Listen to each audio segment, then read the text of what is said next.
No timeouts left. They have to get it in. Harper lobs it inside. Castle hasn't lost it. That's it. It's over. The greatest comeback in NBA playoff history. The Knicks pull off the miracle comeback and lead it 3-1. Now 1 win away from a title. That's insane. I fell asleep when they were getting clobbered by like 29 points.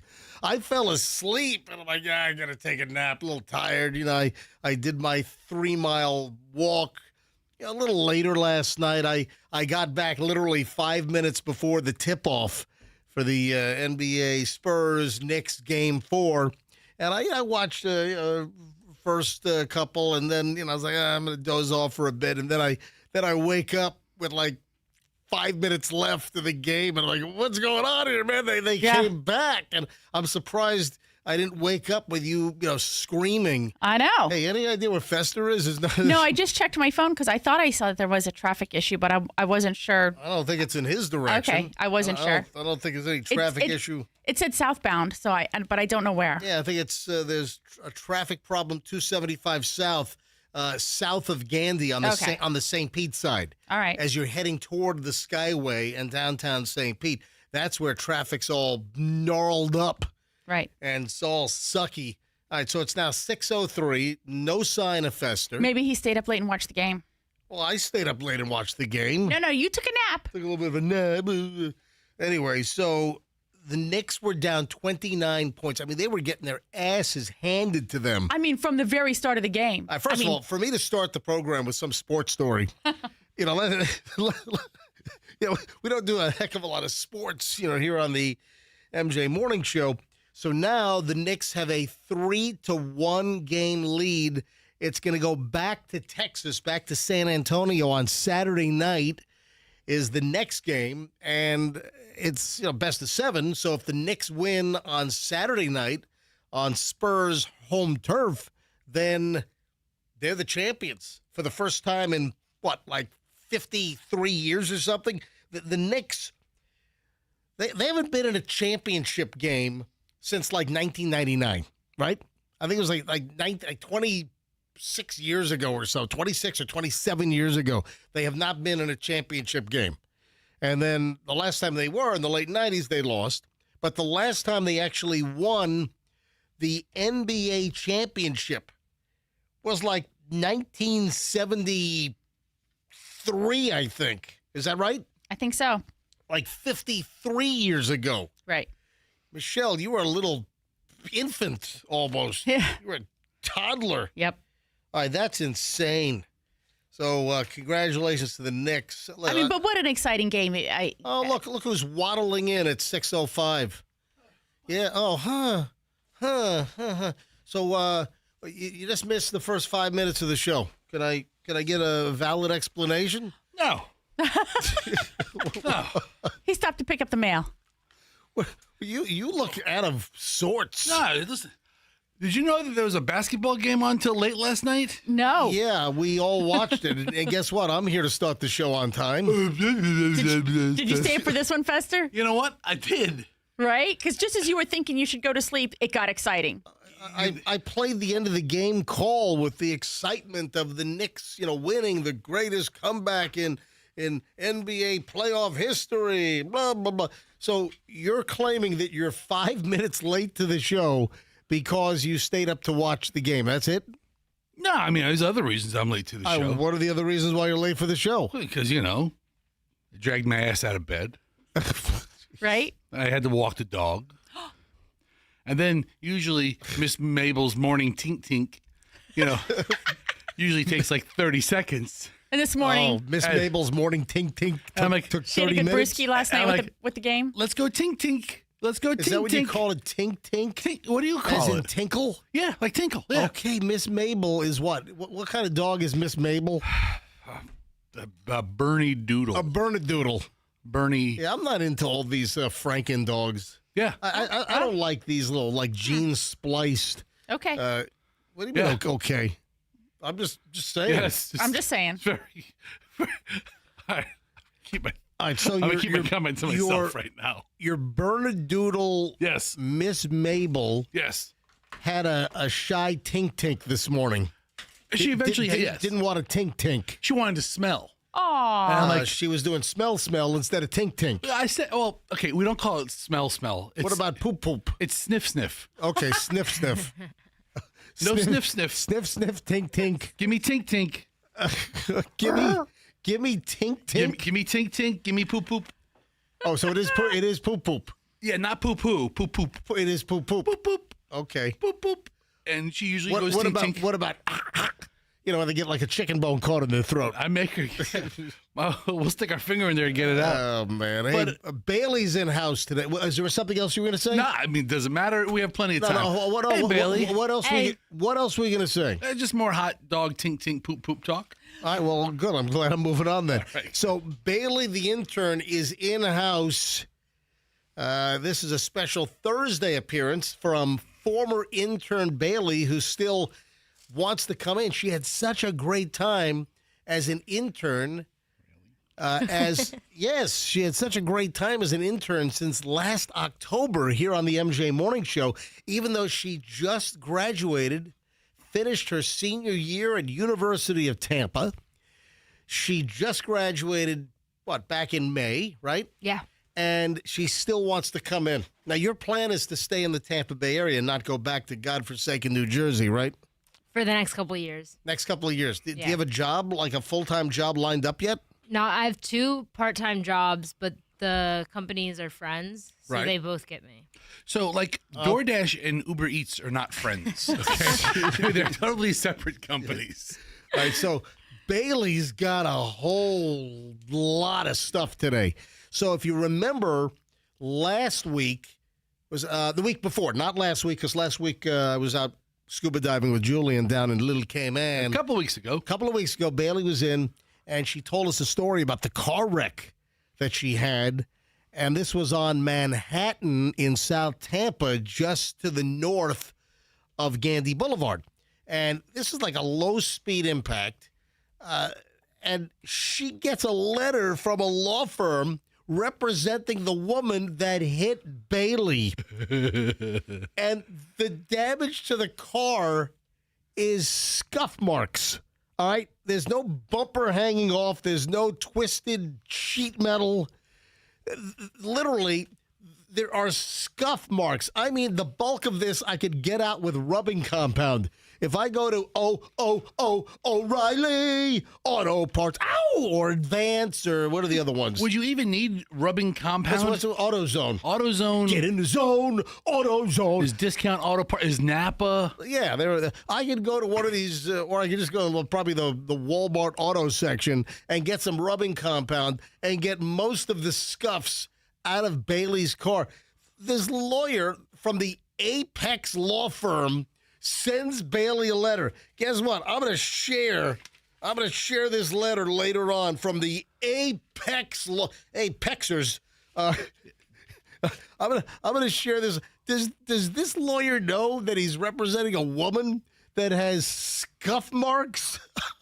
I mean, they will today. What is she in a neck? Oh, you're supposed to get Bailey a neck brace. Oh, I'm sorry. Dude, where's the neck brace for? I told you to get a neck brace. You did. You know what? I have an extra pair of socks in the car. Oh my! I told you we needed Bailey to show up on MJTV this morning in a neck brace.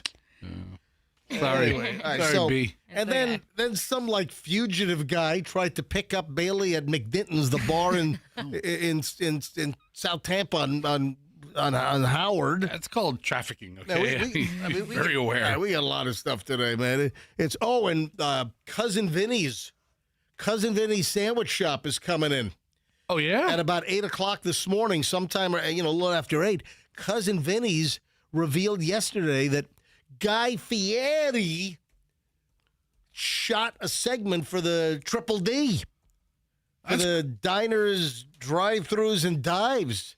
So they announced that he was there, a couple of months ago, and it's going to run in July. So That's awesome. The Cousin Vinny's team's going to pop in, and we're going to, ask them what we can about, they've got to sign NDAs, and like there's certain things they're not allowed to talk about What until things are so top secret about that show? until it airs. Listen, that's just. It's not like Survivor where there's a winner. I mean, he tried the chicken parm sandwich, but we can't say that. Wink, wink. Anyway, so we'll have them in. I'm looking forward to that because Michelle and I are, fans. We fairly regularly, hit Cousin Vinny's sandwich shop. So Fairly regularly. yeah, no, seriously, and Bailey's all excited because she's a UT student, lives nearby. I'm sure you've been there a million times, right? Yeah. Yeah. So all right, just get rolling, folks. 6:12. It is the MJ Morning Show. Do not miss 1 minute of today's show.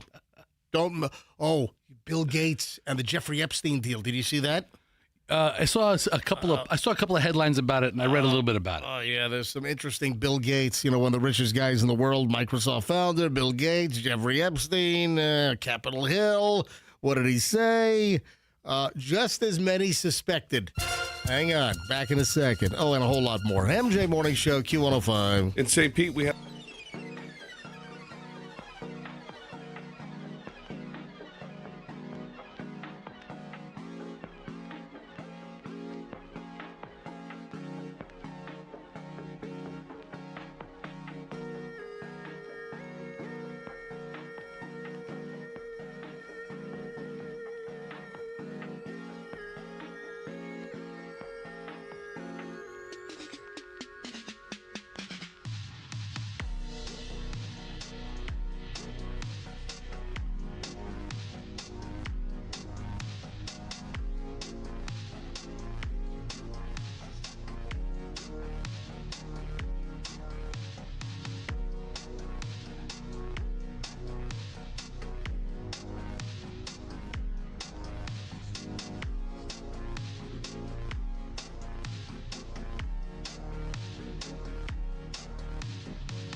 MJ, Fester, Michelle, Bailey, the intern in today, and a loaded program. Programming note, I did not get run over by an e-biker last night. Yeah, those little hoodlums. Well, I'll get into this a little later on. The e-bike hoodlums in my neighborhood were not out. Maybe they said, oh, let's not go during that time that guy walks. You know, if you didn't hear the story. For those that missed this yesterday, and I got new details I'll get to in a little over an hour, on, what was that, Tuesday night, I'm just walking, like 7:30. I'm walking before, I get home and have some dinner. I'm doing my 3-mile walk, and these turds on e-bikes, one guy flies by me. I'm walking. I have the right of way. I'm a pedestrian, and there's a yield sign with like a little bit of a wishbone kind of street situation.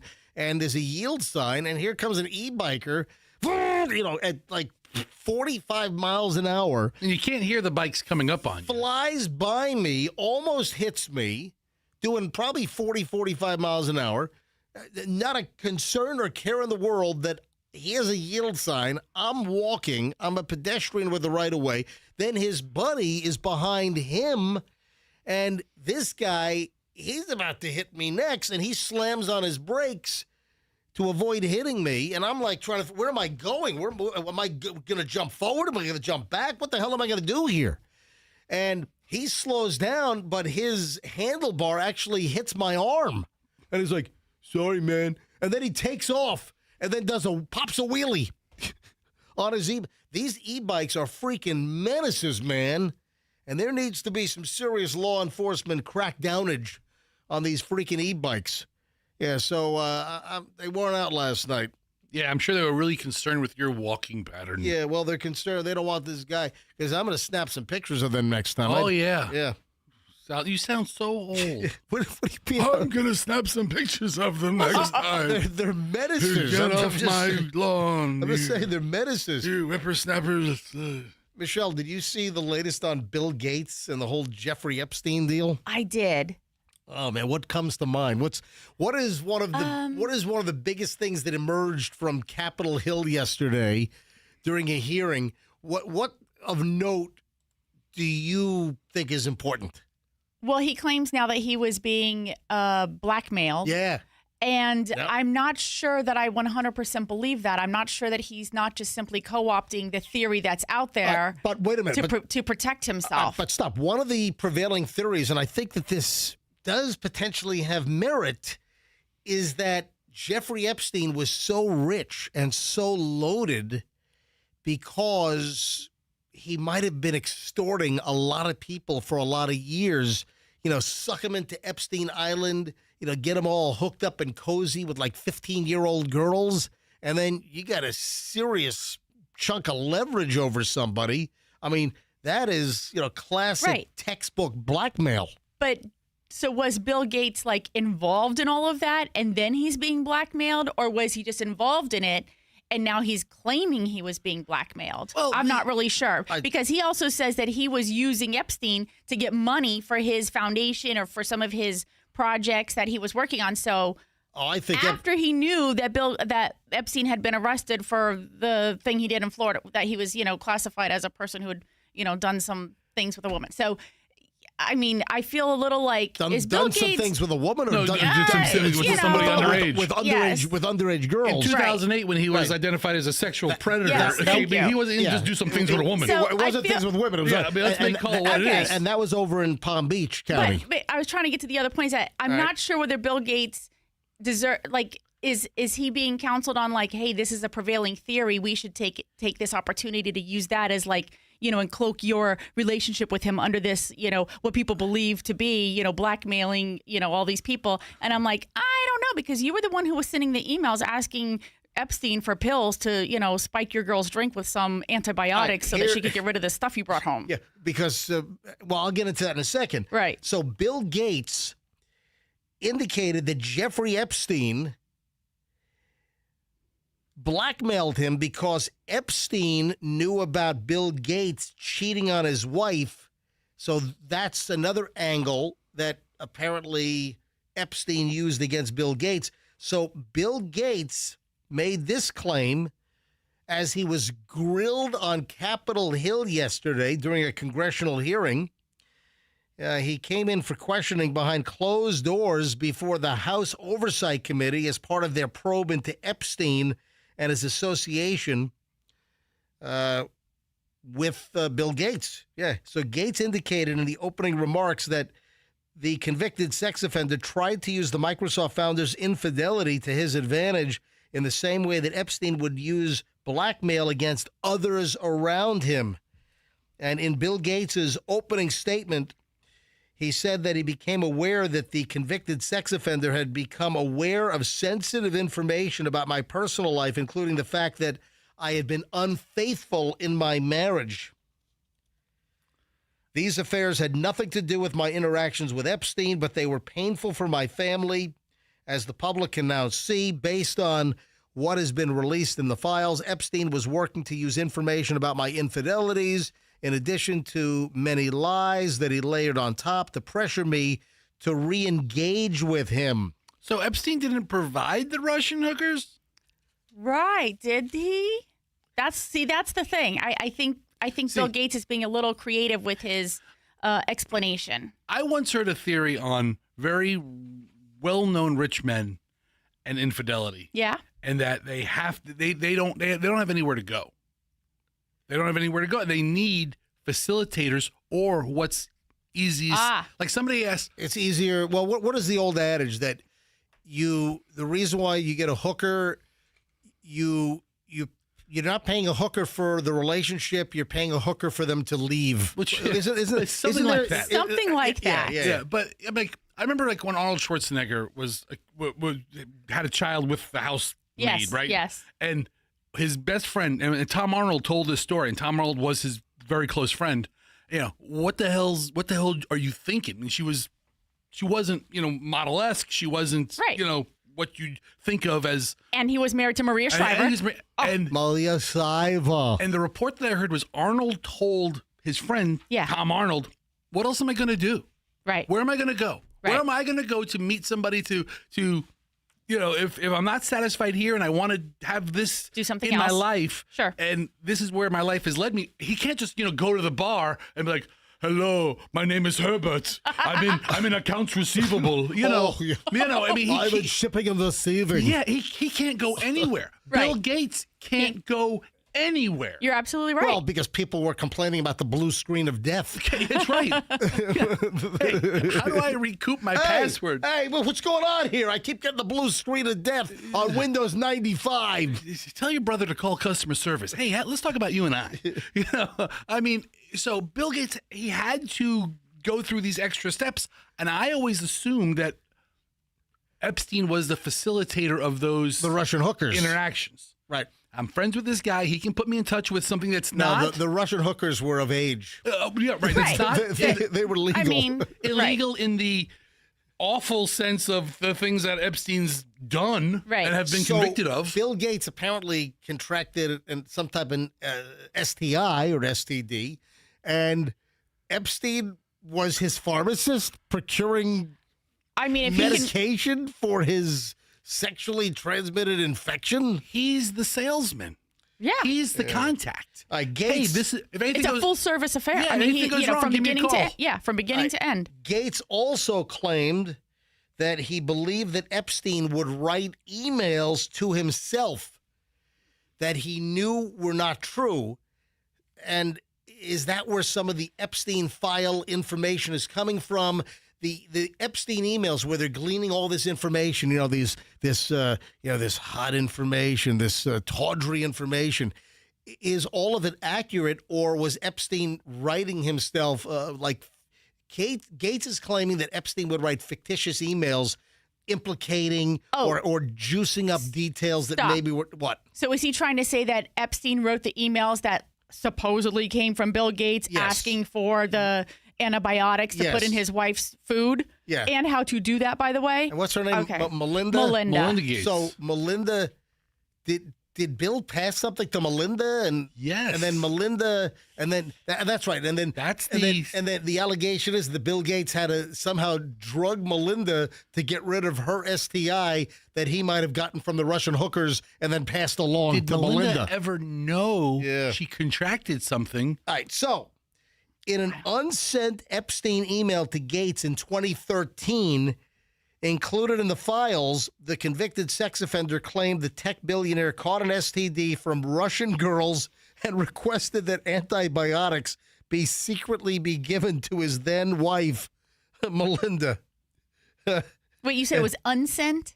Yeah, I guess it was unsent. That kind of defies like the In an unsent Epstein email. So Gates previously denied the claims in the draft email. That was some kind of a draft email. So he would type Yeah. these emails and keep them in his drafts. yeah. And if I need it, it's ready to go. That's a great way to keep notes. You know, I all guess. you gotta do Yeah. is click send. Yeah. It's in my draft. but if you want to keep a running list of things or a Right. rolling account of That's stuff, crazy crap. All right, 6:33 at the MJ Morning Show. When we return, the morons in the news. Always just a tasty pile of morons rolls next. here on the MJ Morning Show. Don't move. In Pinellas, the lanes have been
I think I like the Bon Jovi better.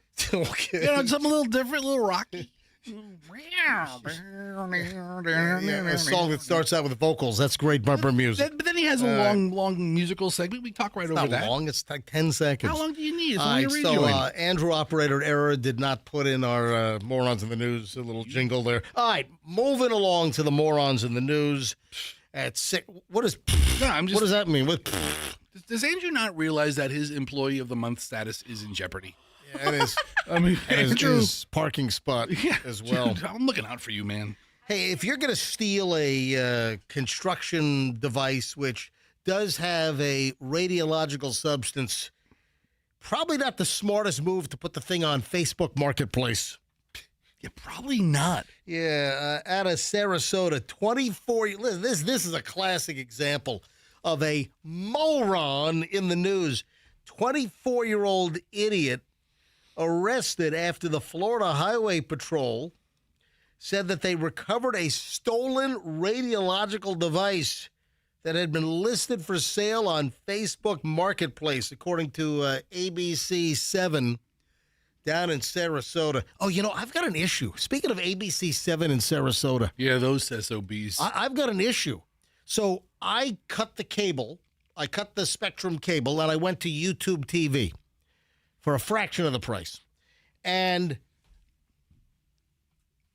ABC 7 in Sarasota is unique because for Sarasota, all of the other networks are Tampa stations. So if you're in Sarasota to watch Fox, you watch Fox 13 out of Tampa. Right. If you want CBS, you watch Channel 10 out of Tampa. If you want NBC in Sarasota, you watch Channel 8 out of Tampa. What if you want the WB? All right, listen. So if you want ABC, though, in Sarasota, they have their own ABC channel, which used to be like Channel 40. Now it's Channel 7. And I have a problem. What's that? On my YouTube TV, I tell it to ignore Channel 7 ABC Sarasota. It's not in my lineup. I have it X'd out. Why? But it keeps putting it in. It's so good. Okay. I watch the news and I feel like I'm on vacation. You've never watched Channel 7 ABC out of Sarasota. They have some very good weathermen. No, but I can't figure this out. I want my YouTube TV to record ABC 28, Tampa Bay 28, and sometimes it does, sometimes it doesn't. So most of the time, for instance, like David Muir, ABC World News Tonight. Doesn't matter where you see it. At 6:30. Now, the audio's better on Channel 28. Oh. Yeah. So I'll give you an example. When are you gonna chastise me? You gonna call me a? I'm already thinking of names. So when it records ABC out of Sarasota, the intro to World News Tonight is not as bold and robust and loud. So if I watch ABC 28, Tampa Bay 28 at 6:30, and David Muir, World News Tonight comes on, it's like a big, it's that opening music, but if it records on ABC out of Sarasota, it's more like, it's a lot lower. The audio processing on ABC out of Tampa Bay 28 is better than the audio processing on Channel 7. And I'm like, why? I told my YouTube TV channel lineup, ignore ABC Sarasota. I only want ABC Tampa. And still, most of the time, it records ABC 7 out of Sarasota. I don't get it. So where was I? I mean, I always like to hear about the latest happenings on Tamiami Trail. Well, okay. So this dope, according to ABC 7 in Sarasota, Marco Antonio Benitez Jr. was arrested, this is in late May, after the theft of a moisture density gauge valued somewhere between $10,000 and $20,000 apparently was found in his possession.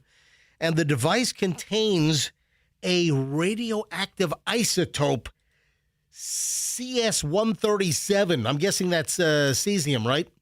Cesium-137? Sounds about right. Yeah. FHP said the gauge is typically used to measure the density and inner structure of materials, including moisture levels in soil and asphalt. If damaged or improperly handled, the agency said the device can expose people to radiation that may cause serious health issues. So, investigation began. FHP's Bureau of Criminal Investigations and Intelligence received a tip about a private party sale of the device on Facebook Marketplace. This guy rips off a piece of construction equipment, valued it up to, $20,000, and then he puts it on Facebook, a specialized device that, like, road crews use. Oh, yeah, just gonna put this up for sale on Facebook Marketplace. This guy's no genius. Talk about, this is not like something common. This is a very uncommon device with very specific uses, and this tool puts it up on Facebook Marketplace? There's an epidemic of people who acquire, mostly illegally, things that they have no idea how to move.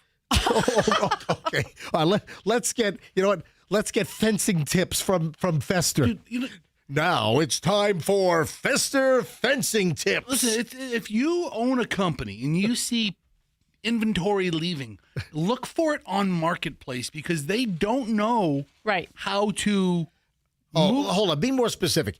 If you own a company and inventory is disappearing, Yes, if Okay. your loss prevention is noticing, hey, and you're not in a traditional sales because you said environment, if you notice inventory is moving, no, you want your inventory to move, moving out the back door. Yeah. Okay. There you go. So our buddy at Hertz, right? Yep.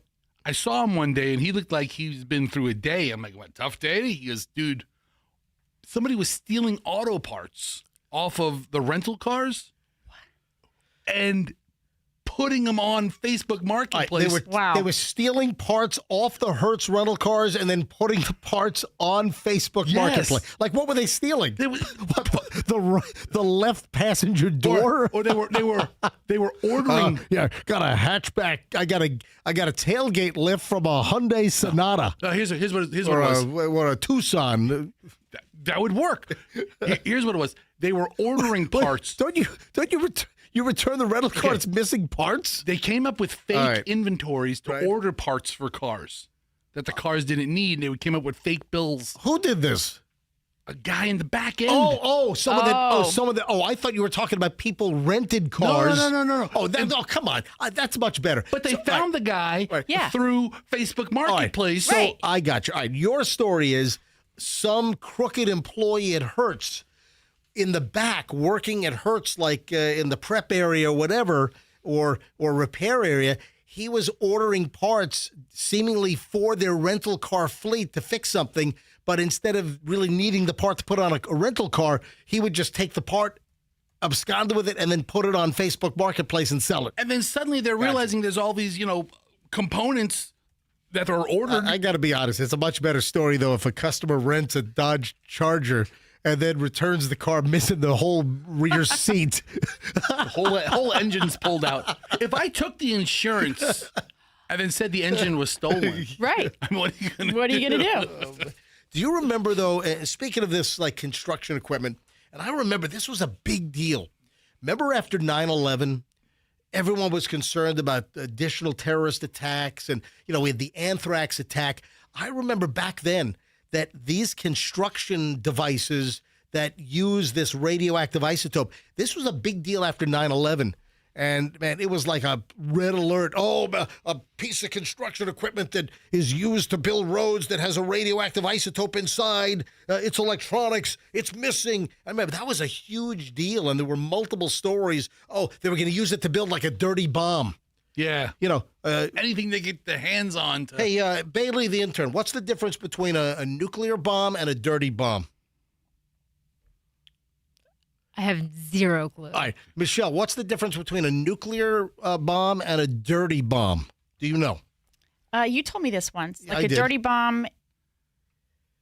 I don't remember. All right, but so- you did explain it to me all once, right, a long time ago. Fester, do you know? Isn't a dirty bomb is just a bunch of haphazardly combined ingredients just to cause any kind of chaos? That's what I thought. All right, so here's the deal. A nuclear bomb has a fissionable event. So you have fission created by the splitting of an atom and it releases an enormous amount of energy. That's a nuclear bomb. And you don't want that. A dirty bomb is where you just cobble together like radioactive material. like the cesium out of this construction device and use a conventional explosive than to disperse radiological, much less worse than a nuclear bomb, but still not a good day for the person who's closest to it. But it depends on what, I mean, you can get some nasty radiological material and disperse it with a conventional explosive that would really, F things up and screw up an area for a long period of time. Now watch this. Bailey, do you know the difference between a regular soda and a dirty soda? All right, speaking of that, I got to take a break. I have a dirty soda story coming up. Yeah, the whole dirty soda craze. Hang on. Folks, we will be back in minutes. The 7 o'clock hour starts next here on the MJ Morning Show on Q105, 104.7 F. Oh, I have a story of a high school lacrosse team. Man, it seems that they got screwed. Man, I saw this. This pissed me off. This made me angry. And Fester, this is right up your alley because of what they were caught doing. Because this is kind of a thing that you do. Hold on. What is it? I'll tell you next, folks, here on the MJ Morning Show on Q105, 104.7 FM. Listen to me very, very carefully, my friends. Father's Day is coming up. Michelle, when did you say Father's Day was? What's the actual? Oh, I think it's June 21st. All right, so Father's Day is coming up. I'm going to tell you what to get Dad. You need to get Dad something from Small Batch Creamery. So Dad has enough of the junky, typical Father's Day crap. No, you need to get Dad a gift card for Small Batch Creamery, or get Dad an ice cream cake from Small Batch Creamery.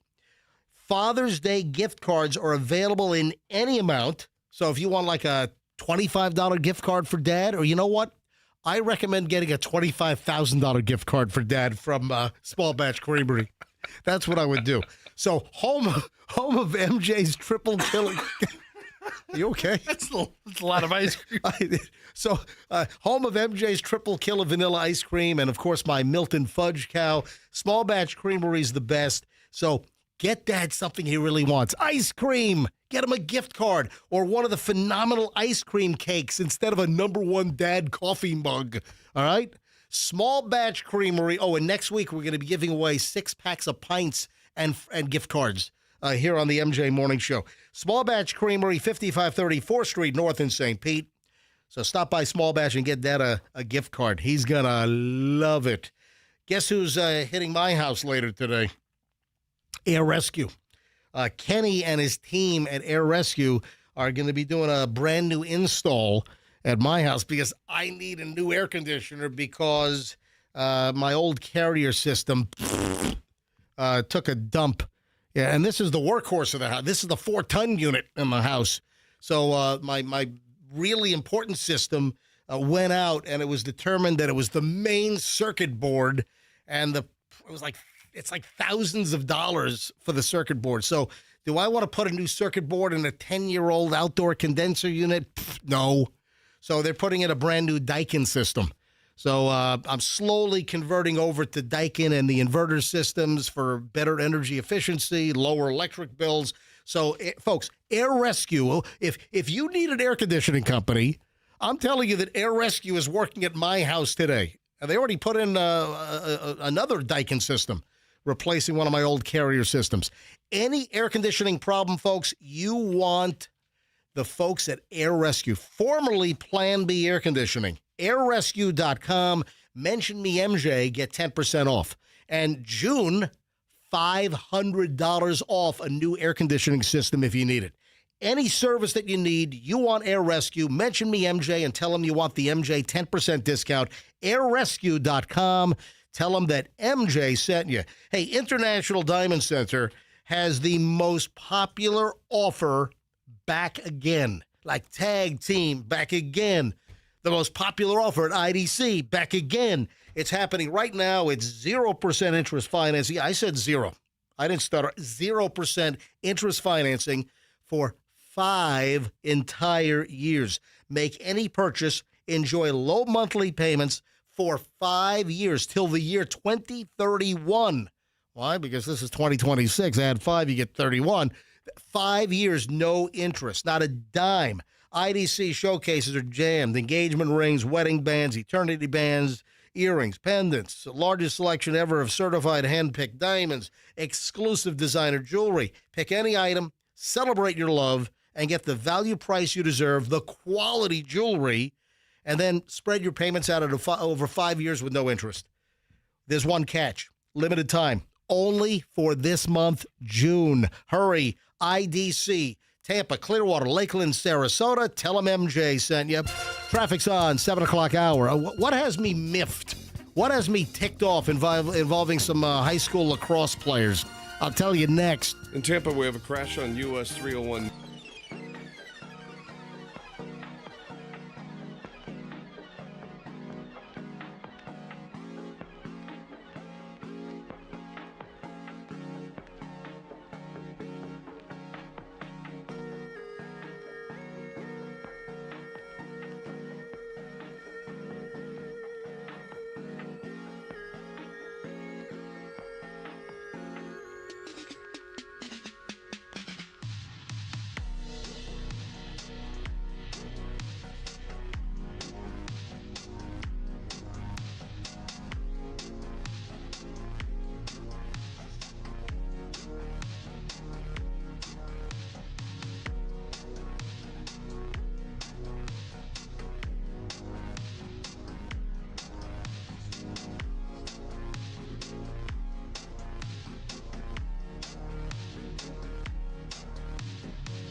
mic on? No. What? I just heard. No, you played the. This is Isn't this like ABC News music? Yeah. So I opened it up very boldly. Yes. As I was discussing earlier, I opened it up with a very bold, sound. And I was. Right. All I heard was what sounded like a belch out of you. No, that was me like singing. Right. How do you sing along to news music? Can I now launch the 7 o'clock hour? Yes. Here we go. Yeah,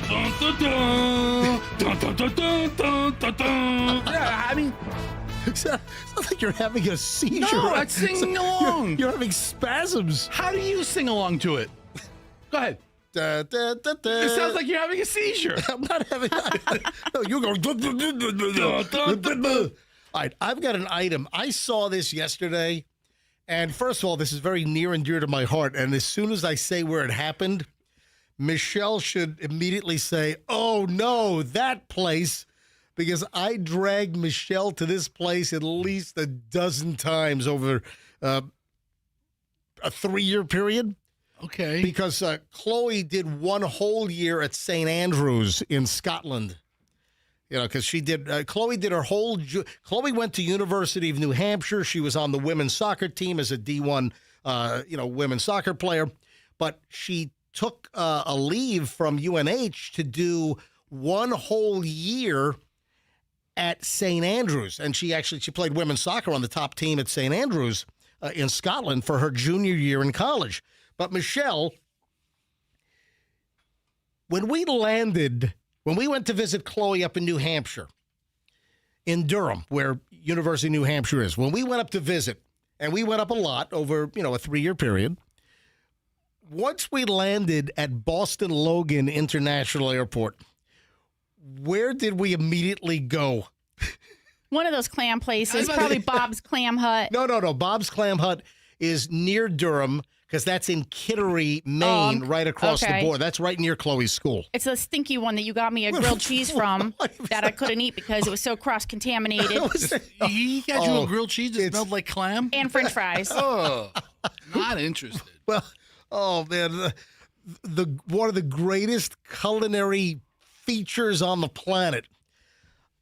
The whole belly clams, man, I'm telling you, those are the best.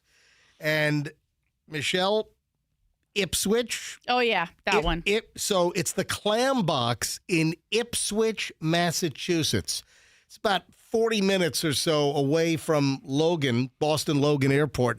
We'd head right up the interstate. I'd get off at the Ipswich exit and go right to the Clam Box. It's just a 5-minute detour, Michelle. Oh, no.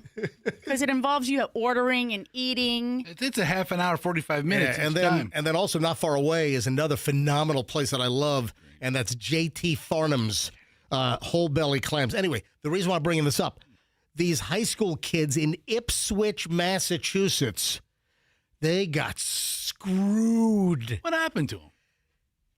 They took a photo with celebratory cigars. And, yeah, they had to forfeit this, state championship lacrosse game. And then parents are saying they weren't even real cigars. This is like a total... I am so pissed off for these kids. I'd wring some necks up there. I'd go on I'd throw hot Ipswich whole belly clam oil on whoever made this dumb decision. They posted a photo of them smoking fake cigars. All right, here's the deal. The Ipswich High School in Massachusetts boys lacrosse team had to forfeit their state semifinal game after several players posed with cigars in their mouths after graduation. Yeah, the photo circulated shows 8 boys posting post-graduation photos Sunday with cigars in their mouths. I mean, a cute photo. The parents of several band players reportedly said the cigars were not real. And at least one provided proof to the school that the sticks contain no tobacco whatsoever. So they're graduating. It's like, you have a baby and the father's handing out cigars. I mean, this is just woke crap. The crime and punishment are not even close to each other. There's a judge and a jury, and it's evil right now, said Drew Weil, a father of one of the boys in the photo who was disciplined, told CBS out of Boston. So these boys have graduated school. Yeah. Ipswich disqualified several players from playing in the scheduled semifinal game against Cohasset. That was on Tuesday earlier this week, since the Massachusetts Interscholastic Athletic Association forbids tobacco use.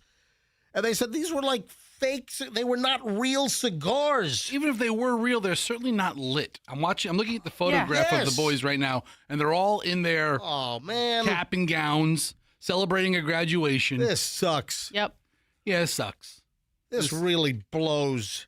The school's website includes a statement as of yesterday morning explaining that it made the call to forfeit the match due to a lack of eligible bodies because of the suspensions. You suspend 3/4 of the team, you can't field a team. Ipswich High School was very excited to have its boys lacrosse team advance to Division IV state semifinals.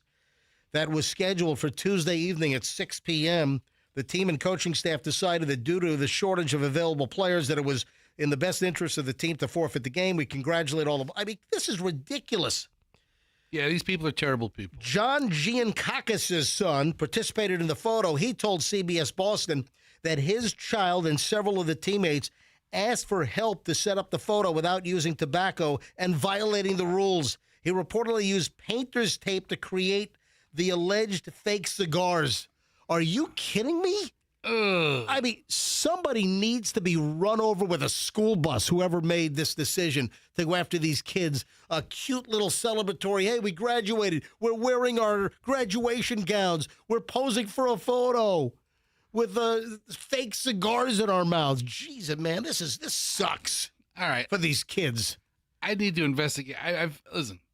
I've smoked my fair share of cigars. That's what I said. This is when I teased this. I said this is right up your alley. This is something you do, not with fake cigars, but with real cigars. I mean, do you have any cigar burns in the ceiling of your F-150 yet? Not yet. All right, Not yet.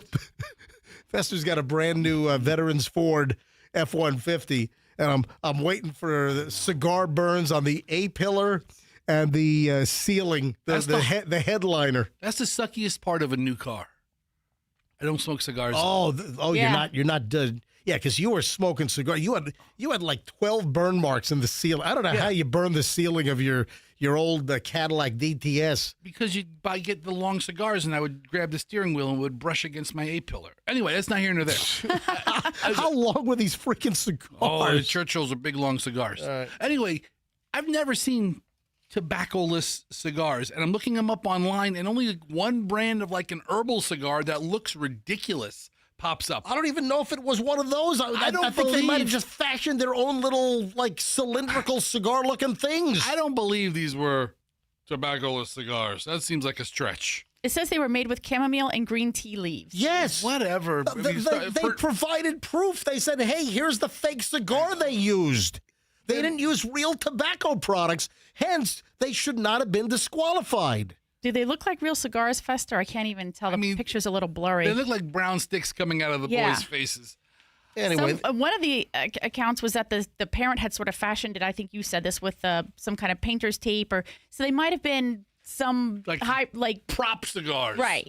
this sucks. It's terrible. Very terrible. And now they don't get to play. They graduate, and then they don't get to play in this championship lacrosse game. You know what? This is a better lesson that they're learning about how unfair life is. Life ain't fair, kids. You think this is... true. Oh, listen, life ain't fair. Guys, take this and harness this anger and make them pay. Hey, let me shoot up to Pasco County quickly. Why do these convenience store clerks, and listen, it's only a small percentage, but all right, let me see if you guys, we've done this story over the years. This story's been done a dozen times. What crime, Michelle, Bailey, if you want to take a guess, but you don't have you lack the experience of knowing that we've done this story many times. Fester, you've been around. What crime do convenience store employees sometimes commit? It's not very common, but it happens, and I know we've done this story multiple times. What is a convenience store clerk crime that you are aware of? Ooh.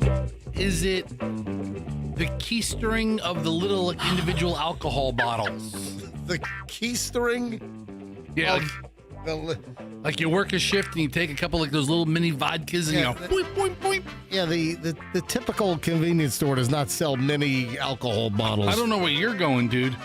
Yeah. Yeah, I think some of them do. There's plenty of them that do. I mean, right, maybe not your hoity-toity Duckhead Market or wherever you're going. Hey, let me pull this fireball out of my butt. Oh, there we go. Yeah. Fireball. That is incorrect. Michelle, do you have a guess? Does it have something to do with lottery tickets? It does. Yes. Michelle, look at this. You guess keystering little mini liquor bottles. Michelle guesses correctly. Honestly, Fester sounds like a lot more fun. Yeah, I'm against both of them, by the way. The latest now is a Pasco County convenience store clerk arrested after he stole scratch-off tickets. Why do they think they're going to get away with this? I mean, they audit this stuff. They know. Yeah. The Florida Lottery Division of Security said that an investigation commenced after a legit licensed Florida lottery retailer reported an internal theft of scratchers. They were missing a bunch of scratchers from their inventory. And Florida Lottery Special Agent said that Jason Irwin, a clerk at a Rebel. Oh, man, he was a rebel. He was a rebel at Rebel. In Newport Richey, took a full book of scratch-off tickets from the storage area during his shift. Really, you're gonna take a whole freaking book? Aren't those folded up like an accordion, like the different layers, right? Have you ever seen an unopened pack of lottery tickets? I have No. not. They're wrapped in like cellophane, and they have like. You've seen the restock, or you once worked at Circle K? I once boosted a couple. No, I've seen them. I've seen them before. You know, and I think you can buy. If you said I want to buy every ticket in a pack, let's say there's 100 tickets in a pack. You can do that? I feel like you can. Maybe not like at every place, but All still cellophane. Yeah. So like you get just a fresh new pack. yeah, I want to buy 100. Wow. Let's say there's 200 tickets in the pack, and they're like $5 each. You Sure. say, I want to buy them all for here's $1,000. I want to buy the whole pack. I think they can give you the whole pack. Investigators say this twit up in Newport Richey used a store-issued key to access a secured inventory area and took tickets from the $15 million Gold Rush multiplier game. Gold Rush is a good game. I will hand it to him. That's a good. Of all the games to steal, I think Gold Rush is one of the best. Okay. Now we get lottery theft tips from Fester. That's lottery game That's scratcher critiquing. tips. I'm just saying it's a good game. It's all I'm saying, man. Yeah, Don't read into The it. top ticket was worth $15 million on that particular game. The stolen tickets were later redeemed at multiple retailers in Hudson. Hudson, home of Castriota Chevrolet. I heard from Anita recently by Anita Castriota. How's she doing? Anita Castriota is a huge listener of the MJ Morning Show. Was she? She's itching for an opening for advertising. Oh, I thought she was looking for a deal on a Genesis. or a Veterans Ford. Yeah, something. Hey, Anita at Castriota Chevrolet, I can get you a killer deal on an F-150 if you want it. Fantastic. Up in Hudson. So lottery officials did not say how much the stolen tickets were worth. Protecting the integrity of the Florida lottery games requires constant vigilance and strong partnerships with our retailers, said the Florida Lottery Acting Secretary, Reggie D. Dixon. When employees abuse access to lottery inventory, it undermines public confidence and the purpose of our games. We appreciate the retailers' swift reporting and the coordinated work of our investigators to bring this matter forward. But the bottom line here is, if you're a convenience store clerk, they seem to get caught every single time if you're trying to pilfer the scratcher tickets. No, they don't. See, that's the thing. Let's say only 5% get caught. And it seems like it's all the time. Oh, I bet you a lot more guys get away with this. Right. And they're like, just take a couple out of the back room and they'll never catch you. And eventually everybody or somebody gets caught for everything. Okay. Sure. Fester's got an answer for I'm everything. telling you, maybe it's more prevalent than you think. yeah. Maybe you're right. Yeah, So you think we only get the reports that you think that many get away with it. absolutely. But the guy up in Pasco, the guy in Newport Richey, He would have gotten away with it if it weren't for those meddling kids The Rebel. at the Rebel. I've never been to a Rebel. I want to go. I've passed by Rebels. Have you? I've never noticed one. Is there a Rebel in You know, Tampa? you need to drive into a Rebel in an orange Dodge Charger, right? And a horn that goes. That's fantastic. I love it. Hey, Andrew, do we have the Dukes of Hazzard horn? you need to pull into a Rebel convenience store. Hang on, Andrew, hurry up. Put my Dukes of Hazzard horn up on 29, would you please? Hang on, I'm driving up US 19 in Newport Richie. Hang on, gotta pull into the Rebel gas station. I'm going to announce that I'm here. I'm here. Oh, speaking of lottery tickets, I just went to the side and I dug this out of my pile. This is a great story that I had yesterday. I didn't get to it, but this works perfectly in tandem. Fester, you're going to love this one. Lottery ticket recovered from trash turns out to be a $100,000 winner. Wow. Yeah, that's a good one. Yeah, this didn't happen in Florida. This was Ohio. Guy said that he had to go dumpster diving. I don't understand this. Dude says he had to go dumpster diving when he realized that he had accidentally thrown away a scratch-off lottery ticket that turned out to be worth $100,000. But I don't know. What I don't understand is He had to have known that it was the winner. or did he? All right, here's the info I have. So the Ohio resident told lottery officials that he went into a panic when he realized that the bingo 25 times 25 ticket that he bought from a Circle K in Ohio had accidentally wound up in the trash. The man said that he had to go dumpster diving to retrieve the ticket. Turns out that he was lucky, realized the mistake before he collected. The ticket turned out to be worth $100,000. So here's what I don't understand. I don't think he knew, because it says it turned out to be worth $100,000. I think maybe he thought that it was a winning ticket, or he didn't know if it was a winning ticket that was disposed of. And he went dumpster diving, and then it turned out to be a $100,000 winning ticket, is what I'm saying. So that's what I'm a little confused on here. The man was able to claim the prize, and after taxes, took home $73,250. Yeah, this is really a poorly written story. Yeah, some details are missing on it. That's Yeah. why I was like, I don't understand everything, but I thought it was kind of cool. All right, 7:21 at the MJ Morning Show. When we return, you know it, we launch over an hour and 20 minutes. You know it. I know why. Wait, I don't know. You know it. Well, I'll just be your hype man in the back. Boy. Can you get a little clock and hang it around your neck? You know it. Would you please? You know it. You know it, boy. I love it. All right, so an hour and 20 minutes of nonstop MJ runs next here on Q105, 104.7 FM. There's something you got to hear. You have got to hear this racket. Bailey was in a little scuff-up in her car, and now she's received a letter from a local law firm that the woman who ran into Bailey, apparently, is she claiming injury? We have the lawyer's letter. I'm going to share this with you next.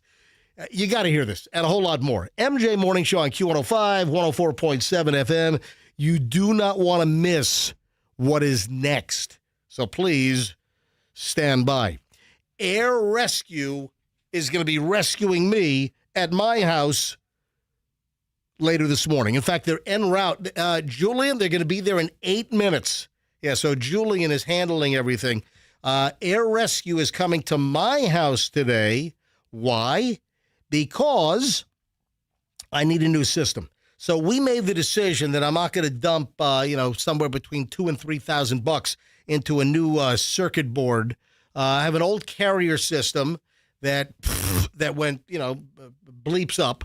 And Air Rescue is going to replace me later today with a brand new Daikin inverter system. So it's going to use less electricity. My power bill should go down. But the bottom line is, I'm not just doing commercials for Air Rescue. they're also doing work at my house. They put in another Daikin system about a year ago. I replaced another carrier system that had died on me. So Air Rescue, folks. And guess what? During the month of June, $500 off a new air conditioning system. $500 off. June only. Hurry. And then tell them MJ sent you, and you want the MJ 10% discount, and you'll get another 10% off. Any service that you need, ask for the MJ 10% discount, airrescue.com. That's airrescue.com, and tell them that MJ sent you. There is a dentist who we have had a long-standing relationship with. We're talking going back about 25 years. And I'm talking about Dr. Childers. Dr. Childers did our long-running mangled mouth promotions. He did incredible dental work on people with mangled mouths. That's why we called it mangled mouth. And now he's opening up these new amazing dental centers across the Tampa Bay area. If you are looking for an amazing dentist, an awesome family dentist, look no further than covadental.com. It's K-O-V-A. Dr. Childers, an amazing pedigree, decades of experience, loved by his patients, now is opening up new dental centers around the Tampa Bay area. So it's Kova, K-O-V-A dental.com. That's covadental.com. They accept Medicare dental insurance through United Healthcare and Humana. They're also working right now in the process of contracting with the VA to provide services to military personnel, retired and active duty.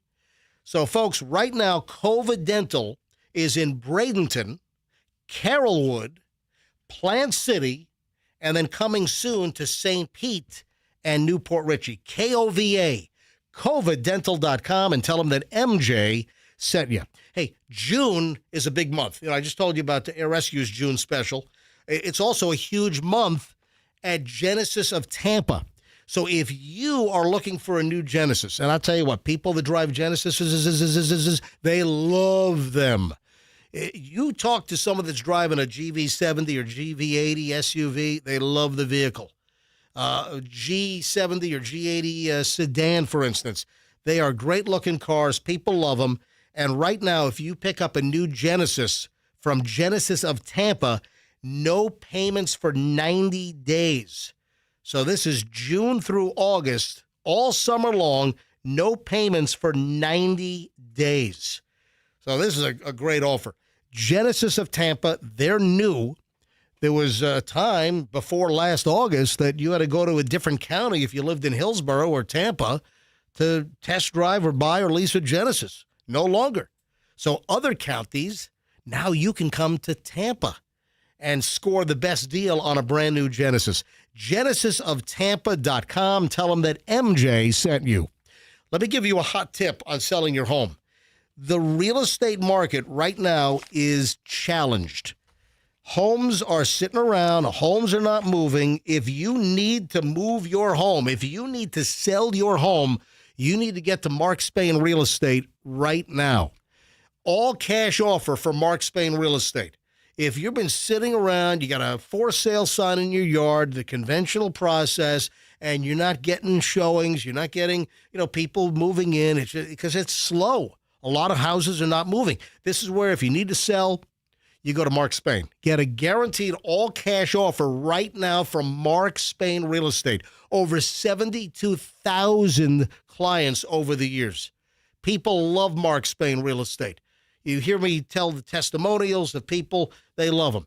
You need to sell your home? I'm giving you a hot tip right now. Go to markspain.com, get a guaranteed all-cash offer on your house today. That's markspain.com, and start packing. Traffic's on 727 MJ Morning Show and the massive legal dilemma. Bailey's been hit with a lawyer's letter from the fender bender. More like a scuff. Next. In Tampa, we have a crash.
microphone. It might have been me. Oh, my God, it's every single break. We're coming back. I'm playing the rejoin music, and I get a little...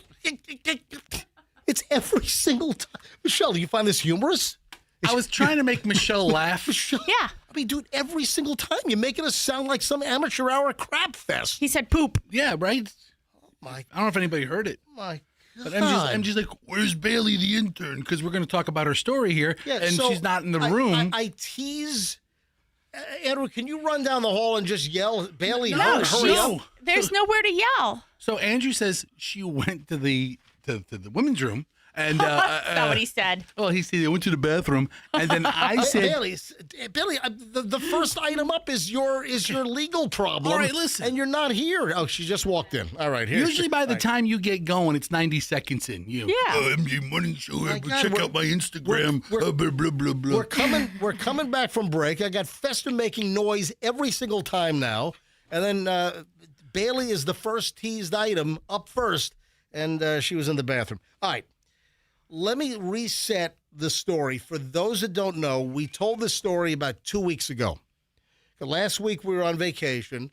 The week before, Bailey was in. Bailey is a recent UT graduate. She was an intern for us since last October through graduation, and now she still wants to come in, even though she's graduated, because she loves the experience working here at the MJ Morning Show. Oh, I can't say that she works here. Could be a labor violation. That's a good But point. You love, oh, I can't even call her an intern. Remember, you're an observer. Observer. Can't speak, can't do anything. Yeah, you're not allowed to speak on the air. You can't do any work. You can't search anything. You can't give us any content for the show. And you cannot get into car wrecks on South Manhattan Avenue in Tampa. All right, so let's retell the story. This is a couple of weeks back. You were driving on Manhattan Avenue, South Tampa. You're heading north on Manhattan, just north of Gandy Boulevard, South Tampa. And tell us the story. What happened? I was at a red light, and there was two big tractor trailers in front of me, and the left lane was completely open. So I was like, oh, I have to turn left at the next light. I'll just get over now. I see a white car just take the turn to turn like into the lane that I was in, and she was pretty far back, so I didn't think anything of it. So And you have your turn signal on. turn signal on. You're getting over, and there's a car that's way back, but you're maintaining that she was exceeding the speed limit, going way too fast, and she was not driving the expected speed limit. And as you're getting over slowly at a very, very low speed into the other lane, because you had a whole bunch of trucks there, and there was like a trailer, right? Yeah. A boat trailer or something. Yeah. You get over, and she's barrel-assing, and she hits the back of your car. Yes. The back left of my car. All right. Yeah. And you were going like... I think I either was completely stopped Or going or 2 miles an Yeah. hour. Like rolling, right? Yeah. And this woman, she came up at a very, very high rate of speed. To a red light. But then she did slow down. Listen, this was not a high-speed crash. Not at all. We're talking about scuffs. We're talking about scuffed. A mailbox did more damage to my car all right. than her car. All right. Don't talk about you hitting a mailbox. All right. Don't. Yeah, let's not build their case for them. All right. That was years ago. All right. This is Nance when she first got the car 4 years ago. All right. Overall, this is a very low impact, no damage, no injuries Hey, at the scene. Have you seen the pictures of the car? I have not seen anything. All right. Hey, Andrew, are the pictures up on MJ? All right. Fester, go to mjmorningshow.com. And then Bailey gets a letter from a local law firm, which I'm going to share with you. My God, is this firm so desperate for clients they'll take somebody that what are they claiming? Oh, my back is all jammed up. I can't have sex anymore. Lack of consortium. I had a 1 mile per hour scuff bump. My God, I go to mjmorningshow.com. Fester, go. What's going on here? So I typed in mjmorningshow.com You're getting a security warning. into Just go to it. Firefox. Scroll. Go Advanced. to. go. No, go. Where? No, hold on. Why is the website not coming up? Firefox has spotted a potentially serious security issue with MJMorningshow.com. Someone pretending to be this site could try to steal things like credit card info, passwords, or emails. No, this is some crap with some new version of Firefox. Okay. All right, scroll up. I'm locked out of this page. I got to go to. Go to a different browser. I got to go to a different browser. All right, Firefox is giving you trouble. All right. Or just go to myq105.com or mjmorningshow.com. Hurry up, bring up the photos. MJMorning. Folks, if you go to mjmorningshow.com right now, scroll down until you see. Dude, what? I opened up a different browser. What the hell? And your connection is not private. Attackers might be trying to steal your information. No one's from trying to steal. MJMorning show.com. No one is trying to steal anyone's information. I just want to be sure I spelled it right. Yeah, Spelled it. I got the same thing. What is happening here? No. This is our internet connection in the building. Yeah. Wait, what's the website called? MJ Morning. Well, you're Show? on our internet, right? Now I'm at a personal hotspot. All right. Go to mjmorningshow.com. Did you just ask what's the website called? Yeah, well, it's the name of the damn show, Bailey. This internship isn't going that well, Bailey. We should really revisit all this. It's mjmorningshow.com. My Q105 does Wait, I have it. So it's coming up for you, right? Yeah, but I don't see the pictures of the car. Well, no, you got to scroll down to As Heard on the MJ Morning Show. So I'm telling you, it's something with our internet connection because Bailey's not getting this warning. There's no danger in going to mjmorningshow.com. It's a freaking radio station website. We're just putting up pictures. Our own company's working again. So, Fester, you got to go to MJ Morning Show. I'm trying. Go to the red dots. Man, you have no idea. I have no idea. Go to the red dots. These red dots? Yes, and then on air. Yeah, and then click on MJ Morning Show right there. MJ Morning Show. Look at that. Click Shriner, on that. Go, come on, dude. Hurry up. Let's see what's on Gino's page. Now scroll, keep going. Get rid of that pop-up. Hit the X. Close that out. Here we go. As Heard on the MJ Morning Show. As Heard. Click on that, and then we'll have the pictures of Bailey's car. Look at this. All right, does that look like the scuff marks on the side of Bailey's car? Does that look like a lawyer needs to send a 3-page letter? What? If I'm a lawyer, there's obviously an impact. Listen, there's obviously a collision that took place. There's scuffing. It's scuff marks. There's no massive bumpers hanging off. There is no dent. This is low impact. It's like if somebody brushes a shopping cart against your car. You can see the seal right here. The line is not compromised. That would move two parts of the thing. So where the plastic bumper comes together with the sheet metal, it's not even moved. It's not even out of alignment. There's some scuff marks on the vehicle. It's all surface scuffs. All right, so here's the deal. Bailey gets a letter from the Apex Law Firm via certified mail. Bailey Sullivan. Our client is Lauren. I won't use Lauren's last name for now. But we'll use Bailey's social security number, apparently. Dear, Bailey Sullivan. Dear Sir or Madam, this law firm represents the interests of our client, Lauren, regarding injuries sustained as a result of the above-captioned incident that occurred on May 20th, 2026. Look at these pictures. Injuries. We're talking about two plastic bumpers essentially meeting each other at low speed, a couple of miles an hour, or Bailey even thinks she might have been stopped, and the lady just rammed into her at low speed. This woman hit Bailey. She also jumped out of her car and was at my window before I even put my car in park. Do you have any other photos of a wider view of the car to My show car? how insignificant these scuffs are? We can go down and take additional pictures. Are these scuffs still on the vehicle? Yeah, I'm not allowed to touch my car, apparently. Yeah, but hold on a minute. No, I've got an update on that. Hang on a minute. All right, let me read the rest of the letter here. So, dear Sir or Madam, you are a Madam Bailey. This law firm, the Apex Law Firm, represents the interests of our client Lauren in these injuries pursuant to Florida Statute 627.4137 and or blah, blah, blah, blah, blah. I would appreciate your disclosure of the following information at your earliest convenience and no later than 30 days from the date hereof. Number one, the name of the insurer, the name of the insured, the limits of liability coverage, blah, blah, blah, disclose.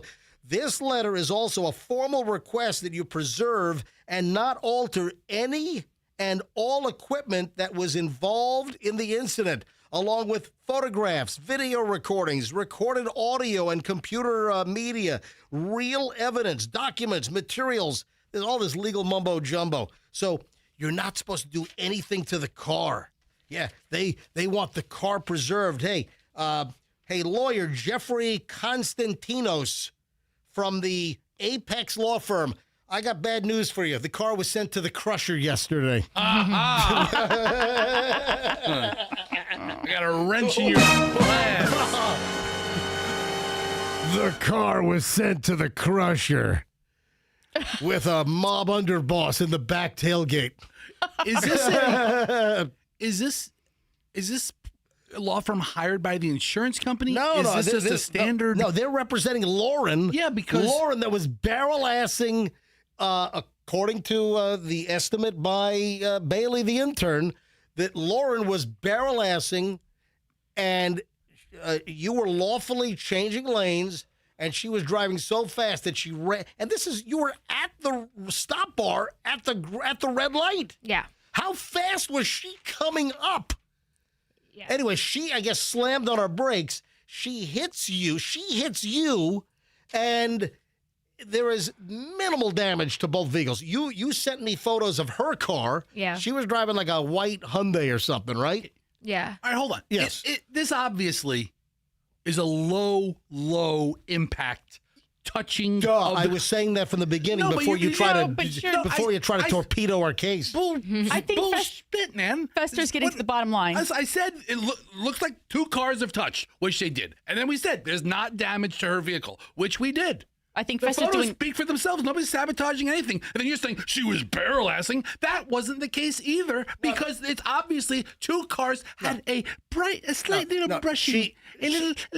So there's no injury. Bailey looked behind her and saw that she had plenty of room just to switch lanes at virtually no miles per hour at the red light to move from right to left. And she looks back and there's a white car way back. So she must have been traveling at a high rate of speed, too fast. And then Lauren then hits her brakes. She slows the car down dramatically. And then there's a little bit of a poof. That's there's the point. There's a little bit of a scuff on both cars. The car that's, yeah, I mean, or her foot slipped off the brake. It's that low of an impact. It is. I mean, all these cars are plastic. I mean, these are plastic bumpers.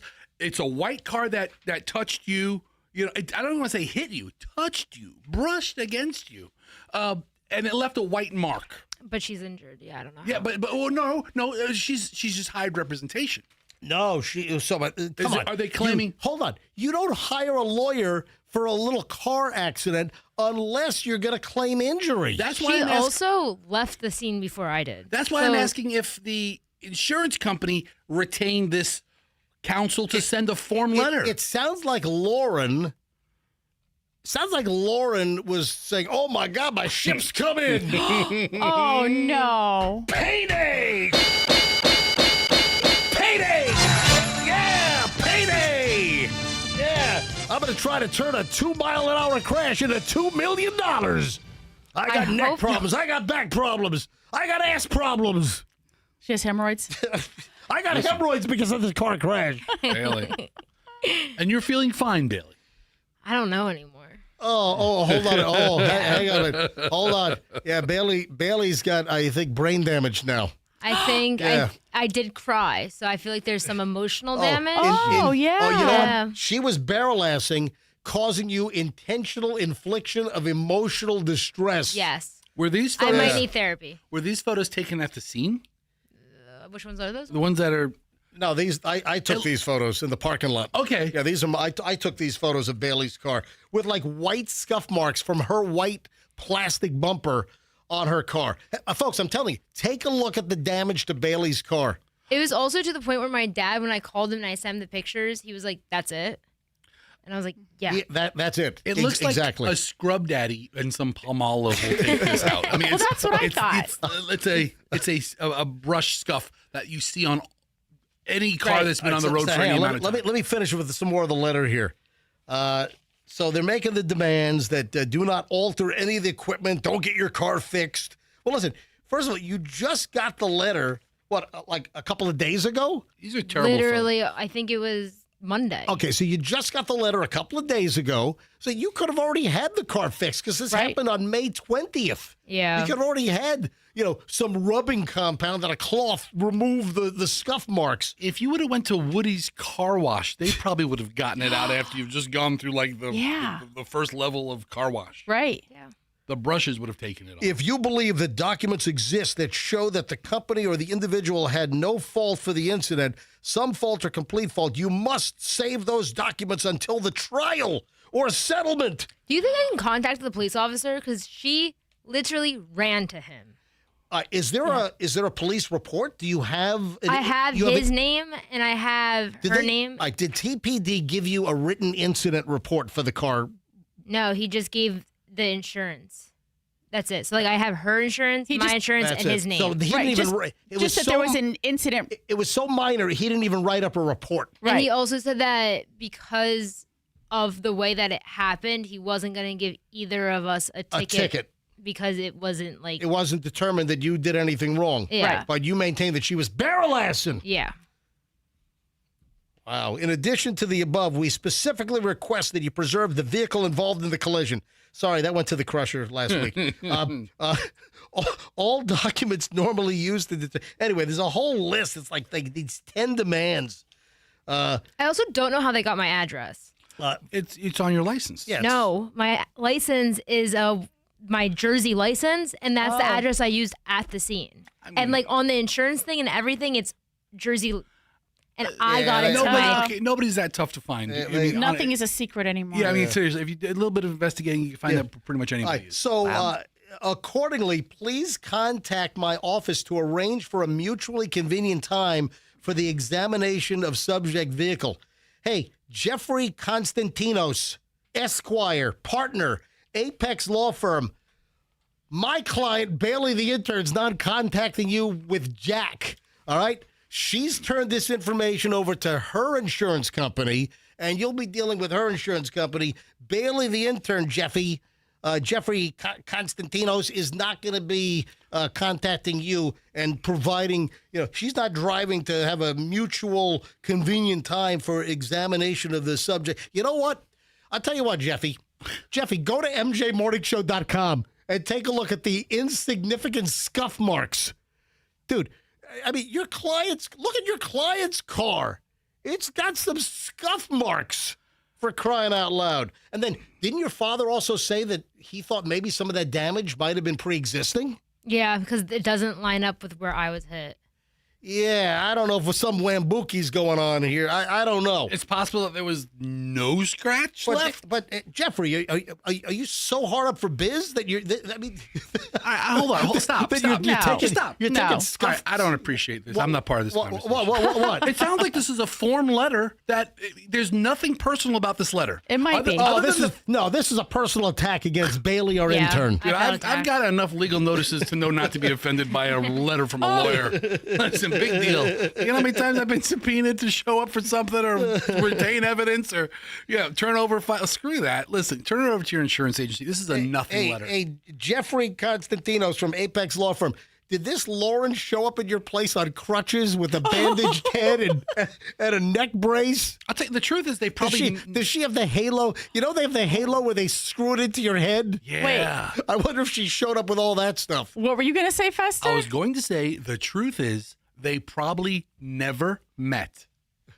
They've never met. Right. And this is a aggressive defensive position taken by, probably hired through the insurance company. You think so? They have a lawyer on the ground that they work their cases through. Right. Listen, I just feel like it's such an aggressive letter for such a minimal event. It's a form letter. Listen to me, Fester. Even if Bailey is at fault, even if Bailey changed lanes and was hit from behind, let's say it was even Bailey's fault, there is no way there was any injury here. This is tantamount to bumping a shopping cart in the Publix freaking parking lot.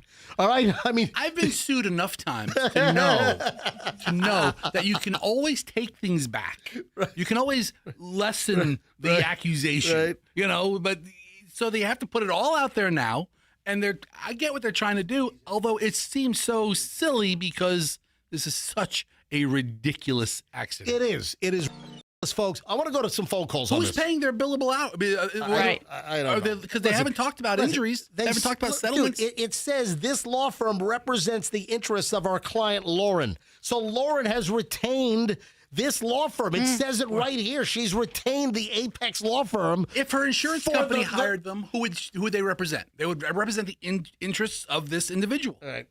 But even like the insurance company said that they'd like contact us if there was anything that they had to do for the damage of the car, and no one's ever contacted Geico or anything. He's going to send it to a lawyer. All right, so apparently it's also, I found it's Geico versus Progressive.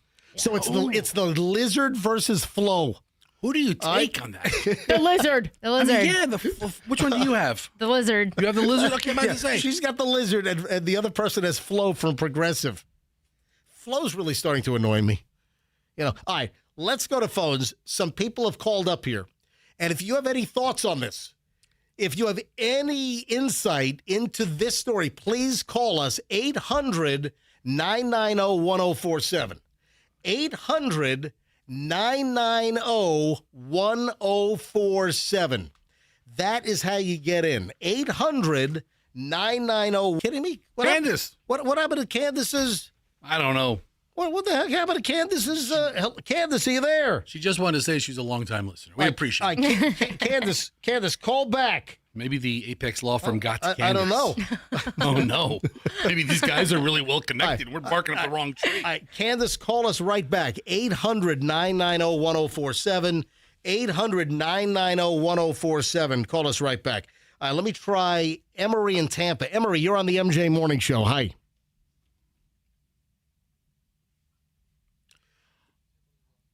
My computer's not working. Our phones are dead. Our internet is out. Maybe that's why we got the message for our internal house stuff. What the hell? Oh no! We've lost, and our phones are voice over IP now instead of reliable old copper lines. Oh yeah. What are you showing, Michelle? I was giving Michelle some confidential information. Why are you showing? I'm aware of that. Okay. What are you guys aware of? What? I was telling her some information about our legal adversaries. Anyway, so now our phones have just gone dead. So is an adversary a friend or a foe? Andrew is okay, Andrew, good. I used it right. Okay. Yes, you did. Is our internet out? Is that it? The computer's working again. Okay. Right. Okay. All right. So maybe. All right. So hang on a minute. Do our engineers know that our phones and internet have gone out? Could you inform them, please? I know it just. I know. Was that just, on the air? Yeah, it's not. Was that on the air? No, he just said to us it just effing happened. I think that's the first time I've ever heard Andrew almost cuss. I think Andrew needs anger management. I kind of like the very angry, almost cussing Andrew. All right, all the phones have come back. Okay, are they back? All the phones are back. All right, so is Emery still there? Or is there people, these I don't know. He's got to rescreen now, so I've lost all my screening. Oh, no. Pick him up live. All right, all the phones are back. If you want to get in on the story, 800-990-1047, 800-990-1047 is how you get in. All right, so Andrew is rescreening. All right, let me grab Jesus up first. Jesus, you're on the MJ Morning Show. Hi. Hey, good morning, MJ. How are you doing? Good. Well, I'm much better now. The phones have come back because our internet's. We had a hiccup, I guess. All right, go ahead, Jesus. What's the story? So I've had my fair share of accidents. Okay. So I know a thing or two because I've been through a thing or two. Yeah, you know a thing or two because we've seen a thing or two. Bop, bop, bop, bop, bop, bop. All right, go ahead. So one time in Riverview, I was turning right, and a car ran into me. So the gentleman got out of his car and hit the top of his car and made a dent. And what? A couple weeks later, I get a letter in the mail saying that I need to pay $10,000 because he injured his hand. Wait a minute. Oh. You get into a fender bender. He gets out of his car. He's angry, and he smacks the top of his own car, the roof, with his hand, hurts himself, and then they're making a claim on that? Yes. What the hell? Even the report said that it was his fault because in the state of Florida, back then, I don't know if it's the same now, but back then, making a left-hand turn in the state of Florida is automatically that person's fault. That's unbelievable. And this guy bangs his own freaking roof. Did he try to get you to pay for the damage that he caused to his own roof? Yeah, he did, but luckily through the MJ Morning Show and a lawyer that I know, Right. The Kemp Law yeah, they Group? took care of that problem. Yeah, they took care of it. Yeah, accident or fall, you call Kemp Law. Hey, Sus, thanks for the call. I appreciate it. Let me grab, okay, so some of the calls are back. All right, Emery is back. Emery, hi, you're on the MJ Morning Show. Welcome. Hey, good morning. Can you hear me? I can hear you. We're back. Go ahead. Hey, the same thing happened to me a couple of years ago. We're going to a Bucks game, and, I was trying to squeeze into the lane, and I was like halfway in the lane, and I was actually stopped, and the guy behind me apparently was, mad that I was, scooting in front of him, and he literally came up and hit me from behind. I was actually stopped, and my insurance company told me it was my fault because I was not established in the lane, and he was. Wait a minute. But he deliberately sped up to hit you? Well, I mean, I wouldn't say sped up, but he basically moved up and ran into my Jeep, and then, nobody got tickets and stuff, but, the insurance company told me that they were paying his claim because it was my fault because I wasn't established in the lane, and he was established in the lane, and he had the right. Wow. All right. Well, Bailey, any response to Emery? I plead the fifth. No. I think that's dumb. No, but Emery, listen. I think that's dumb. All right, listen, I appreciate you calling, but MJ, you're asking for everybody's crash situations, listen, and none of them are this. Hey, thanks for the call, Emery. Listen, bottom line here is this is a claim between two insurance companies for some minor scuffed damage to two vehicles. This is not a personal injury attorney case that the Apex law firm needs to handle because there's no way there was any freaking injury here. Would you agree with that statement? 100%. She got out of the car and was completely fine. Yeah. And she ran to the cop. Oh, my Lord, she did. Yeah, and she also got out of her car multiple times to come to my wedding, or my window, not my wedding. All right, let me grab John's in Tampa. John, hi, you're on the MJ Morning Show. Welcome. Good morning, MJ. Something almost extremely similar happened to me on my commute back home from work just a month ago. I was in the left lane merging into the middle, and there was no one behind me. I'm in my Ford Explorer, and some lady in her white van, the Spanish lady, flew up in the lane and hit my car as I'm 90% into the middle lane. Okay. And then when that happened, we have to pull over. I trade insurance. She gets her husband on the phone. She had sped up so fast that my Ford Explorer got like a little dent in the bumper right in the corner about the size of a fist. Nothing to worry about because it's plastic. Yeah. And then and then the next thing I know is that I see that her car's got this damage all over the side. She can't open the front door, and we let the insurance settle it. She calls me back saying I'm a liar, that I hit her, not she hit me, 90% into the lane. And I'm like, ma'am, don't you call me back. Our insurance settled it. They say I'm not at fault. You're the one that hit me. Go about your life, please.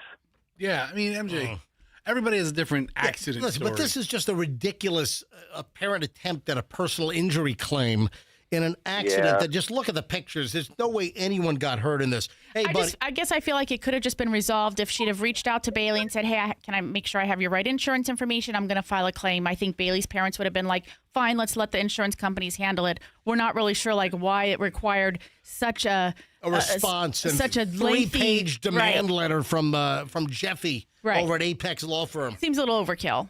Yeah, it does. Hey, thanks for the call. All right, let me grab maybe one more here, then we got to move on. Diane and Weeki-Wachi. Diane, hi, you're on the MJ Morning Show. Welcome.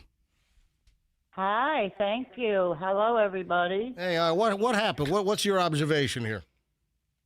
Well, November 1st of last year, Yep. I had a 2015 Kia. And Oh, that's a smoking unit right there. I was going right around a curve, and the oncoming car. Hey, can you turn your radio off? You got to turn the radio off in the I background. thought it was somebody just talking in the background. Yeah. I don't know. Turn your radio off. All right. All right. All right, I paused you. Is that better? Yeah, much better. Thank you for pausing. Much us. better. All right. Okay. If you had But 10 anyway, if you had 10 seconds to get to your point, what would you say? That this stupid witch with a W is suing me, and the cop determined it wasn't my fault. My insurance company determined it wasn't my fault. She hit me on the driver's side. My airbag went off and the whole 9 yards. And she walked over to my husband's truck, that I had to call him to come and get. And now I get a letter saying that I'm being sued, and my insurance company, they're the ones that hired a lawyer for me, and she's suing her own insurance company as well. That's how you do it. I mean, yeah. $50,000. A giant mess. Anyway, listen, I wish you the best with your situation, but that's people get sue happy. People, you get a little fender bender. It's like, oh, my ship just came in. Oh, I can, maybe grab 10, 20 grand. I'll pay off my MasterCard. I mean, I don't think that's this case. Come on. But Bailey, I'm looking at the photo that I took. I mean, this is a scuff mark. I'm telling you, I'm going to go to AutoZone, get some compounding crap, and I'm going to get 90% of the scuff marks off of your car. There's no sheet metal damage. You will be in violation of Jeffrey's tersely worded letter. It was tersely worded, wasn't it? It sure was. Hey, by the way, Jeffrey Constantino is from the Apex Law Firm representing the woman that hit Bailey. You're welcome to come on the show. I'm offering you this platform. In fact, you know what? I'm going to call Jeffy later on. Why are we making a bigger deal out of this? Then listen, they get this letter. I believe if you were in an accident on either side, the first thing you do is get some kind of representation looking out for you. What is this? This woman, Lauren? Is she in like full body traction at TGH right now? Maybe. Maybe she has a cracked pelvis. You don't know. She's in like a body cast at TGH right now. She's sipping out of a straw. Her jaw's wired shut. Her jaw's on. She's got a little straw, a little cocktail straw. This lady could be in a real jam. Yeah. Look, somebody hits you, you hit somebody. Anyway, you get representation. This is as low impact as can be. All right, 8:03 at the MJ Morning Show. This is why insurance rates are so damn high. We've got special guests we're going to bring in momentarily. Cool. I was just scrolling. I had no idea.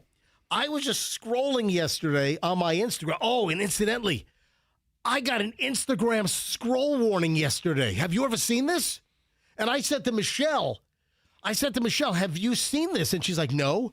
And Michelle, you're scrolling for gorilla videos and elephant videos more than I am. Sure. Was it a warning to take a break? Yes. Yes. I got it's. I've only heard of that. I've never gotten one. I got it yesterday. So while I was just doing a scroll, I'm sitting in the living room on the couch doing some show prep. For what, an hour? 2 hours? No. 3 hours? I was scrolling for 4 minutes. Maybe I was scrolling for a couple of minutes on my Instagram. And suddenly, in the middle of the scroll, there's like this warning symbol. And it said, hey, time for a scroll break with a question mark. So Instagram has a new feature. I was prompted. A new feature called scroll break, or time for a scroll break, pops up, temporarily pauses your feed, and it just it's like a digital well-being check on the person using the device. And I guess there's ways to turn off the app's time reminders. I don't need a scroll break. I mean, I am, I think, a responsible citizen. That's exactly what I would expect somebody who's irresponsible to say. Oh, really? I'm pretty responsible. You aren't? Oh, All right, here I printed it out. Let me hold this up to MJTV. Andrew, grab MJTV. Grab my camera, full shot. Look at this. This is a screenshot. I captured it and printed it out. This is what it said. With like, the little pause thing on the remote, the 2 lines for like a pause button. Yeah. And I'm holding this up to the camera right now so you can see it on MJTV. And it says, time for a scroll break. Pause for a moment and consider taking a break. Don't tell me what to do. Who do you think you are? Instagram. Get out of my business. So you can go to your menu, the little 3 lines in the corner, and you could type hit your activity, then select time spent, and then you can set a reminder they have a feature, and you could turn that off. Oh, okay. So you can turn it off. I think it's going to be on everybody's, and if you haven't seen it yet, you will see it soon. And it's up to you to dial it back.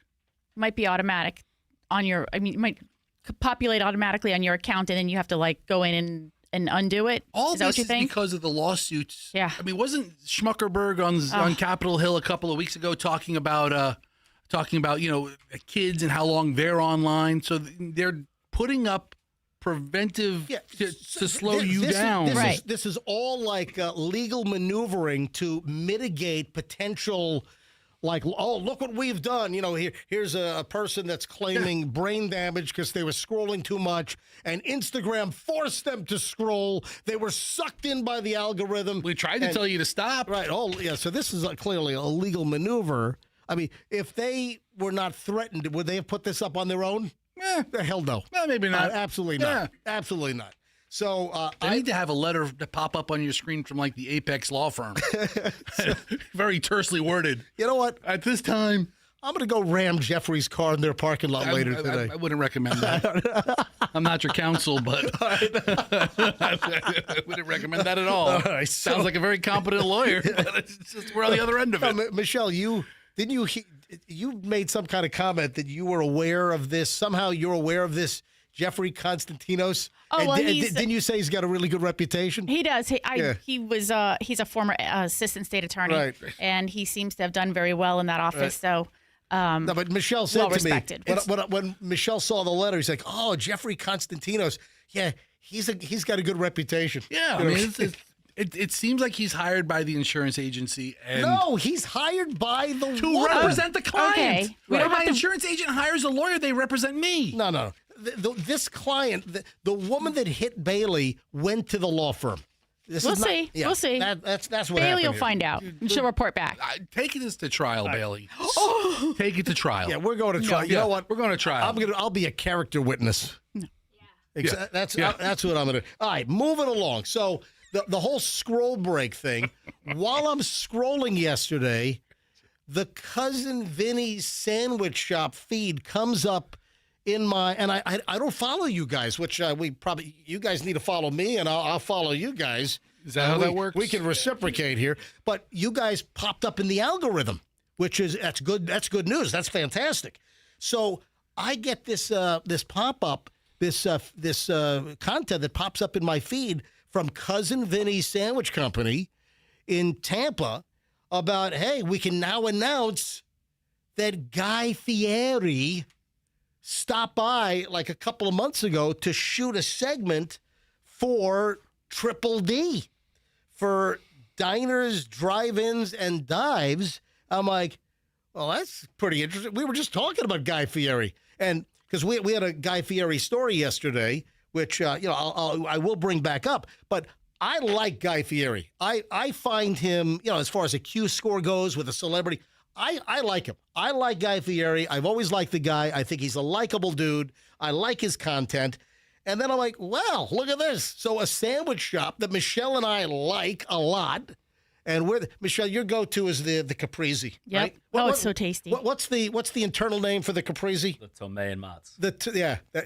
So, guys, do me a favor, get right on these. You want to talk like 1 inch away from these microphones. Hey, guys, nice to meet you. Get right on it. All right, so I invited the crew from Cousin Vinny's Sandwich Company. I invited Cousin Vinny into the studio this morning. So I think there were like 4 guys involved. I've got half the crew here. So I need some intros, and then we got to tell the story how Guy Fieri ends up at your place. I think they shot back in, was it April? Yep. All right, so they shot back in April, and it's going to air on diners, drive-ins, and dives. Yeah, and there was, rumblings that he was in town, and there were social media posts, so we knew he was in town in April. You know what? He also did his liquor. What was it? The same time he did the liquor appearance at Lucan's? Yep. Yeah. So he did. He comes to a town and he knocks out, 4, 5, 6, 8, 10, 25 spots. He's a busy guy. All right, so give me some intros here from Cousin Vinny's famous sandwich place in Tampa. All right, you are. I'm Vinny. You are Vinny. He's Cousin Vinny. So Cousin Vinny. Is it named after you, Vinny? Yeah, and then Russ, who's not here, his middle name's Vincent. So Gotcha. It just But worked also, perfectly. isn't there some story that there's some kind of a nod to the movie My Cousin Vinny with Joe Pesci? I mean, it just worked in that fashion. Right. I mean, we were hanging out at one of our partners, Flips. He's a realtor. So Right. here we are inside of this completely empty house in the kitchen, and Russ just spat out, "What about Cousin Vinny's?" Yeah. That's a great Obviously, name. we know the movie exists. I didn't think about it, but yeah, since moving down here from home in New York. So where in New York are you from? I'm from Long Island. So what part of Long Island? Farmingdale? All right, so that's Suffolk County. Nassau. That's Farmingdale's Nassau? Okay. County. All right, so you're from Long Island, and then you also brought in, this is Russ. This is AJ. I'm AJ. Oh, you're AJ. Okay. Yep. All right, so you're AJ. So it's AJ, Vinny, Cuz is Russ, right? Yep. And then Jake. Yes. Okay, those are three. All right, so AJ, whoever wants to tell the story, how did it come to be that Guy Fieri says, I'm going to feature you guys on diners, drive-ins, and dives? Okay. Well, we just simply got a general inquiry to our contact us inbox. Oh, so they just they just went to your website and just they filled out a contact us form. We were expecting like a certified letter or a gold box presentation of hey, we chose you. Did you get a letter from the Apex Law Firm? No, we're still waiting on that. All I got That's when you know you made it. Right. Yeah. All I got was a forwarded email from AJ. But what they say in the email? Like, hey, this is I'm a field producer for Hey, Exactly. can you move his microphone? Just straighten it out. Yeah, there you go. Right into that sucker. Yeah, Mike 5, I got to get fixed. I don't like Mike 5. All right, go ahead. The message was literally exactly that. Yeah, it was like, hey, I'm a field producer for Diners, Drive-Ins, and Dives. We're going to be in the Tampa area, maybe between April 1st and April 15th. Would you be interested in us? Oh, can we come by? But feeling you out. How do you think they got tipped off that you guys are a hot commodity? So there is a local chef that is very close with Guy Fieri. Can you tell us a local chef? So it was Richard Hales from Hales Black Brick. From Hale. Yeah, from yep. So he was the one who ultimately recommended us and a few others. Oh, wow. For this trip. They down. probably great. suggested a couple of places in town that are a little bit buzzworthy. That's fantastic. All right, so I know that you're under NDA. Is that correct? Yes. So it's the Food Network, when they roll in with Guy Fieri and their whole crew. So they had you sign a document that you're kind of limited as to what you can say prior to the actual airing of the show, which is going to be July 10th, 9 p.m. on the Food Network. So what can you? I mean, were you like with the disclosure yesterday when you finally put up the Instagram post? Hey, Cousin Vinny's Sandwich Shop, Guy Fieri. We can now disclose that he was here and we're going to be on Triple D. Was yesterday an official date that they allowed you to announce it, or how did that come to be? So they actually emailed me on Friday last week. I was traveling. I was in New Orleans. So I saw the message. All I did was forward it to everybody. It's like, hey, guys, we got our air date. But I reached out to our content, company that handles our social media and just told them, hey, guys, next week, let's just get a post out for this.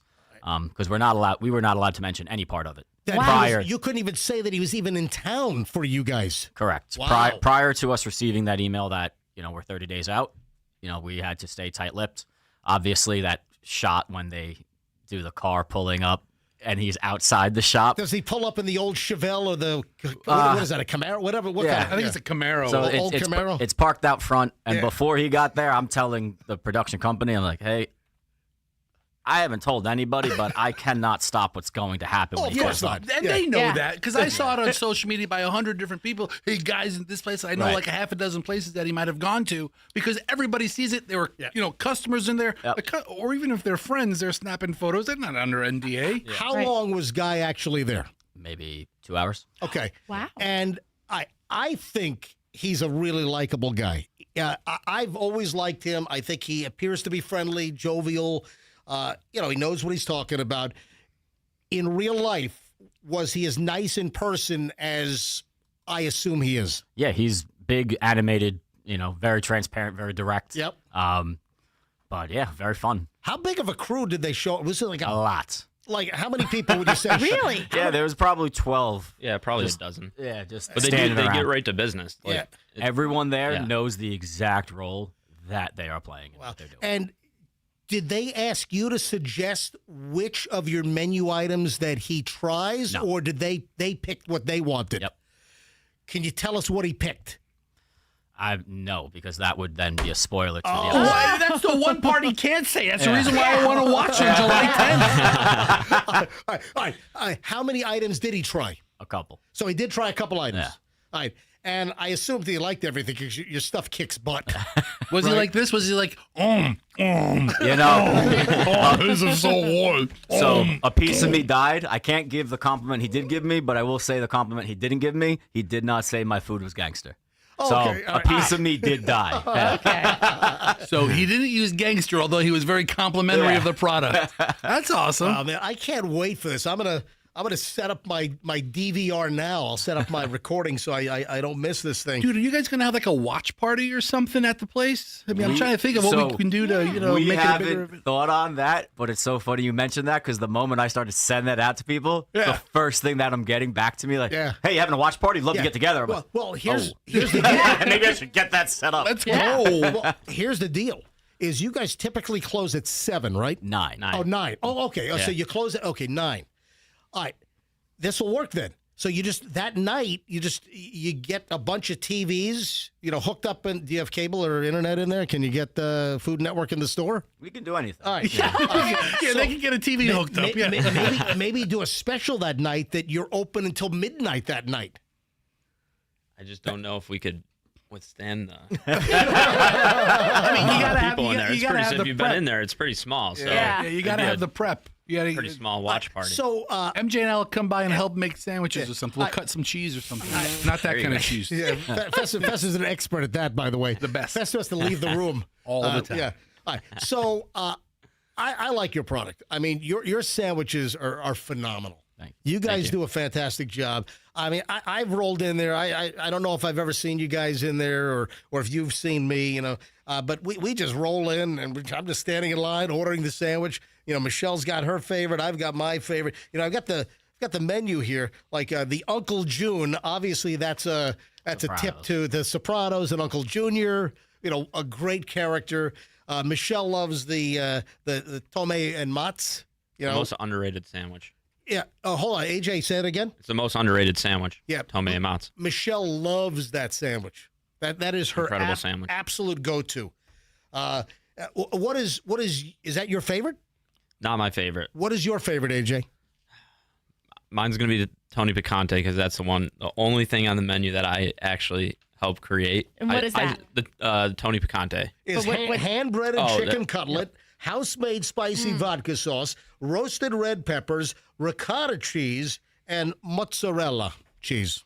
Is there a meatball one? I feel like that's the one that Julian gets. There's a meatball. Oh, There is a yeah. meatball. Of Yep. course. That's the meatball parmesan. Yes, Take I a think lot of that's pride the in one my he likes. meatballs. Yeah. Yeah. My son loves your meatball. Gets that one every single time. Yeah, I heard him talking about your balls the other day. Oh, and then, hey, and people rave about I haven't had it yet, but people rave about the chicken Caesar wrap.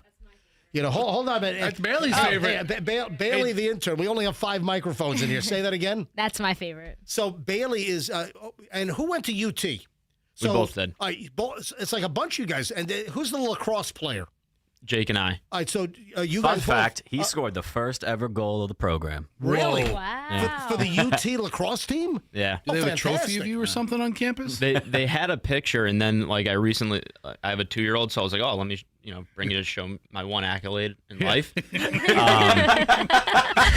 took it down. Yeah, so I brought her over there. It was gone because they won the national. Now they won national championships. So they're like, oh, this kid. Who's this guy? You're the That's George that's old Washington of news. that Yeah, program. this is- Bailey just graduated last month from UT. Congrats. So And she needs a job as a register operator. You're hired. Awesome. Bailey, look at this. So, Bailey, how often do you go to Cousin Vinny's? I would say weekly. Me and my roommates love it there. Oh, So. your roommates as well? Yeah, we all get the chicken Caesar. Hey, so Santoro's is right next door to you guys. Do you guys get along? We're amicable. Oh, wait a second. There's a little silence. Listen, Listen, there's a little sandwich competition, right? Yeah. is it a competition? Okay. I mean, is it? They don't sell pizza. That's right. They don't sell pizza. Now, you want pizza, you go here. You want sandwiches, you go there. On a really positive note, also, I don't know how many people know this, but you guys are expanding to St. Petersburg. That's correct. So when does Cousin Vinny's St. Petersburg open up? We're thinking probably early 27. Okay. Like really early 27. And where on Central are you going to be? We're in the Grand Central District, so right across from Trophy Fish. Oh, is yeah. kind of a good landmark to use. Yep. We feel like it's a good spot for us. It was a previous sandwich place. Yep. But we're doing some reconfiguration inside the building to make it work for us. Obviously, we anticipate a little bit higher volume than they had, and we're extremely excited for that neighborhood. We compare that neighborhood very similar to Cass Street. Yep. In that NoHo district where it was a little bit underserved, Underutilized, so to speak. underserved, yeah. And now the NoHo district in Cass Street is having restaurant groups like the Taste, Pretty Good group, and they're bringing restaurants there. And that whole area is exploding. Yeah, exploding. And we feel like Grand Central's right there for the taking as well, and we want to be early. In that Cass area, that's again, you guys started as, first of all, you started as like a ghost kitchen, right? Yeah. So explain to our listeners what a ghost kitchen is. And people are ordering food from DoorDash or Grubhub or Uber Eats, and they might not even know that it's coming from a ghost kitchen and not even really a brick and mortar storefront. So explain what a ghost kitchen is to our listeners. So ghost kitchens got very popular during COVID times, contactless and, transactions. Yep. So we missed out on a physical location, an actual storefront. And it was AJ's idea, who decided that, hey, let's go into a ghost kitchen. Let's save on a build out and expenses there, allocate that savings into technology as well as marketing, right? Present us as a, prominent figure. So I just walked into a bunch of catering kitchens, right, and just schmoozing my way into who owns this building, who do I talk to, how do I rent out some space in here? Yeah, right. After hours, these catering companies aren't using their kitchens. You're mostly dinner business, Oh, we were weekends 11 to 4. Sure, because that's when the caterer's not using their kitchen. And you formulated your sandwich ideas, your recipes in the ghost kitchen. Before I was in there, right. I mean, traditional. They knew what they were going to make. make. Italian family, right? House. Yeah, it was more standard and natural for me on that front. But yeah, we just online order, takeout, delivery only on the weekends, and it just took off overnight. That's awesome. Well, because the product is good. I mean, your product backs up that, you guys have an extremely worthy, as far as I'm concerned, it's a top shelf sandwich. And I've had numerous sandwiches. I haven't been through the whole menu yet because, you kind of get into your favorites. And you're like, man, it can't get better than this, and it probably can. What is your favorite? My favorite is probably the gabagool. Uncle June?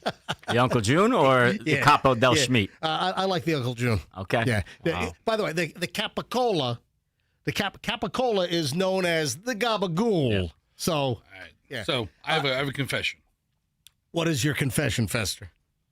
I've never been to Cousin Vinny's. Oh, you got to come down. Dude, You got to never been. get to Cousin Vinny's. I'm the one. I'm the one. But what I was also going to say is that, you've got your original storefront on Cass. You guys have outgrown that. I mean, are there any plans? We'll never leave. But all right, you'll never, and I respect that. I'm really glad you just said so that. You'll never leave Cass, and that area is exploding. Yeah. And I fully respect that. We love our landlord. He's Right. an incredible partner to us. So. And that building I walk past every day Right. for school. That's nostalgia it's from sentiment school, of and everyone. we all lived in that neighborhood. 100%. Never leave that. Any chance of a bigger South Tampa location after St. Pete?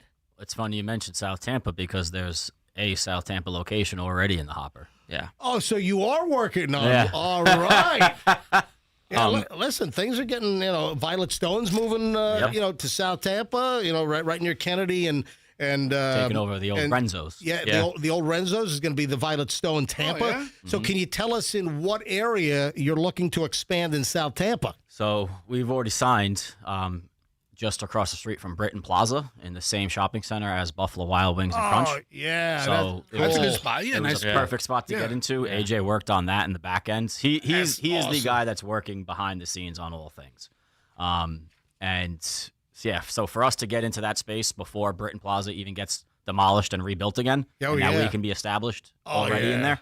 And when do you expect? Because I live in Beach Park, so we're for me that would be a little closer than Kennedy. The traffic's a little rough now because of the construction. Yep. But when do you expect across from Britton Plaza, South Tampa, to be open? I expect that, later this year. Oh, so that'll open before St. Pete. Yep. That was be actually like number 3, but number 2 if you think about it, because a lot of that building is already in a good shape for us to just kind of drop in. We're still taking the approach where there's not going to be a massive dining room. Right. It's really a lot, just very much so grab and go. And Fine with me. yeah, I like it. I'm looking forward. Guys, congratulations on the success. Cousin Vinny's Sandwich Company. Look them up.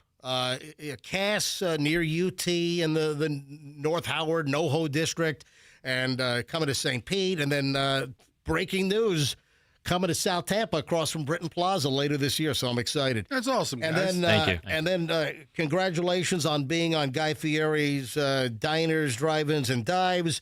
The Triple D will feature Cousin Vinny's on July 10th at 9 p.m. on the Food Network. So congrats, guys. Yeah, that's such a big deal, guys. It really, Thank you. really is. 'Cause It is. What happens is there are people who travel around. I mean, you're known locally, but they travel around and they only go to Guy Fieri places. There's a list out there. You got like groupies that go to every place that he If features. I don't know where to go in any city, I'll look up where's Guy Fieri gone, because if he's gone, they're probably pretty good, and it's a local-esque type, non-touristy trap type place. All right, So this is going to reap benefits for years, guys. One last question, and if you can't tell me, you can't tell me. So, just coincidentally, we had the Guy Fieri story yesterday. And I understand this. I'm not chastising Guy at all, but we had a story that Guy does not eat the whole sandwich or the whole portion of food. Good question. Or that. Listen, if the guy ate all of this food, he'd be 550 pounds. He'd look like Fester. Yeah, but he's a Cousin Vinny, so maybe did he eat the food that he sampled, or did he have like a spit bucket? So with sandwiches, it's a little difficult because, obviously I'm aware of the allegations. Right. But he picks up the sandwich and he goes in. It was all right in front of me where I'm just standing like, I saw what I saw. Right. And that man took a bite and swallowed my food. All right. That's perfect. Because there was someone that says, "Oh yeah, camera tricks and editing," and sometimes he'll hold the food in his cheek so he doesn't consume the calories, and then he turns around, he spits it out. But you saw what you saw. Yeah. And what kind of sandwich did he have again? He won't tell us. You son of a gun, I'm trying to put them together. I was going to say, nice Come try. on, man. I'm trying to get one over on the sandwich jockey over here. Hey, Vinny's too smart for your shenanigans. All right, I was going to find out. Come on. Guys, thanks for coming in. thanks for having us. We appreciate it. I appreciate Thank it. I might be interested. You want to do dinner do an early dinner at Cousin Vinny's later today? Might be our plan. Yeah. I want to do an early dinner. I don't know. All right, guys. Thanks, Awesome, man. thanks for coming Thank in. you. Thank you. Thank you so much. I appreciate It's it. nice to meet you. Thanks. All right. What time is it? 8:30. Oh, man, we got a lot of time to go. Really appreciate it. We'll see you at the store. Thank you, guys. All right. So, Man, that's exciting. Across from Britain Plaza? Make sure they get out of Yeah, it. yeah. Bailey, if you can make sure that they... What do we have an intern for? She she's can't an walk escort? people out. Yeah, listen, this place is a confusing maze. Oh, speaking of food, the Raising Cane's owner, Raising Cane's, the chicken tender joint. You know that guy's backstory? I think I've heard it. Like he put like this business plan together in college, and they laughed at him, and his professor said this would never work. They're all gonna laugh at you. Serving one item, having one sauce, and he couldn't find an investor. Now he's a billionaire, right? Yeah, and like Kane, I don't know if you know this. Kane's is like his dog. A little better than PDQ, as far as the business goes. Go ahead. No, I think Raising Cane's, it was named after his dog. Picture of his dog. Really? Picture of his dog in every store. Oh, wow. Yeah. I did not know that. I think the dog's dead now, but. Oh, really? It's a dog. I mean, come on. But still. What about it? Raising Cane's owner says there's one of his side dishes that he will not eat. Is it the coleslaw? Dude, how did you know that? Because first of all, I think the guy only has like 2 side dishes. It's like fries or coleslaw. Yeah. Listen to what he has to say. Check this out. So what is your Cane's order? I mean, like box combo, no slaw, extra toast. You don't do any extra coleslaw? Sauce. I don't like the coleslaw, man. That's Nobody why you likes the can trade coleslaw. It out. Every once in a while I get somebody that likes it, but I'm not crazy about coleslaw, so trade it out for toast. So, okay, whose idea was it to add the coleslaw then? Because everyone I know subs it out. Well, I wanted like a vegetable component to the meal, right? Okay. I'm like, coleslaw is a southern thing, so I'm like, got it, but I don't care for it. So nobody... Just put broccoli on it or something. Ugh. Oh, man. So he doesn't like coleslaw, or he doesn't like the coleslaw they have on that particular item? Okay, it sounds like he doesn't like coleslaw in general. That's what I think. He's not saying, yeah, my coleslaw sucks. He's saying, I don't eat it anywhere. Right. So he wanted to have a vegetable component. So I don't think he put the crappiest coleslaw he could make. He probably put a good product. I've had it before. It's a great product. Will you eat it on a boat? Listen. Would you eat it with a goat? I'm the king of coleslaw. You like coleslaw? I'm a creamy coleslaw. See, I'm a vinegar-based coleslaw guy. I like, man, there's some barbecue places that have a killer, like a slightly spiced vinegar-based coleslaw.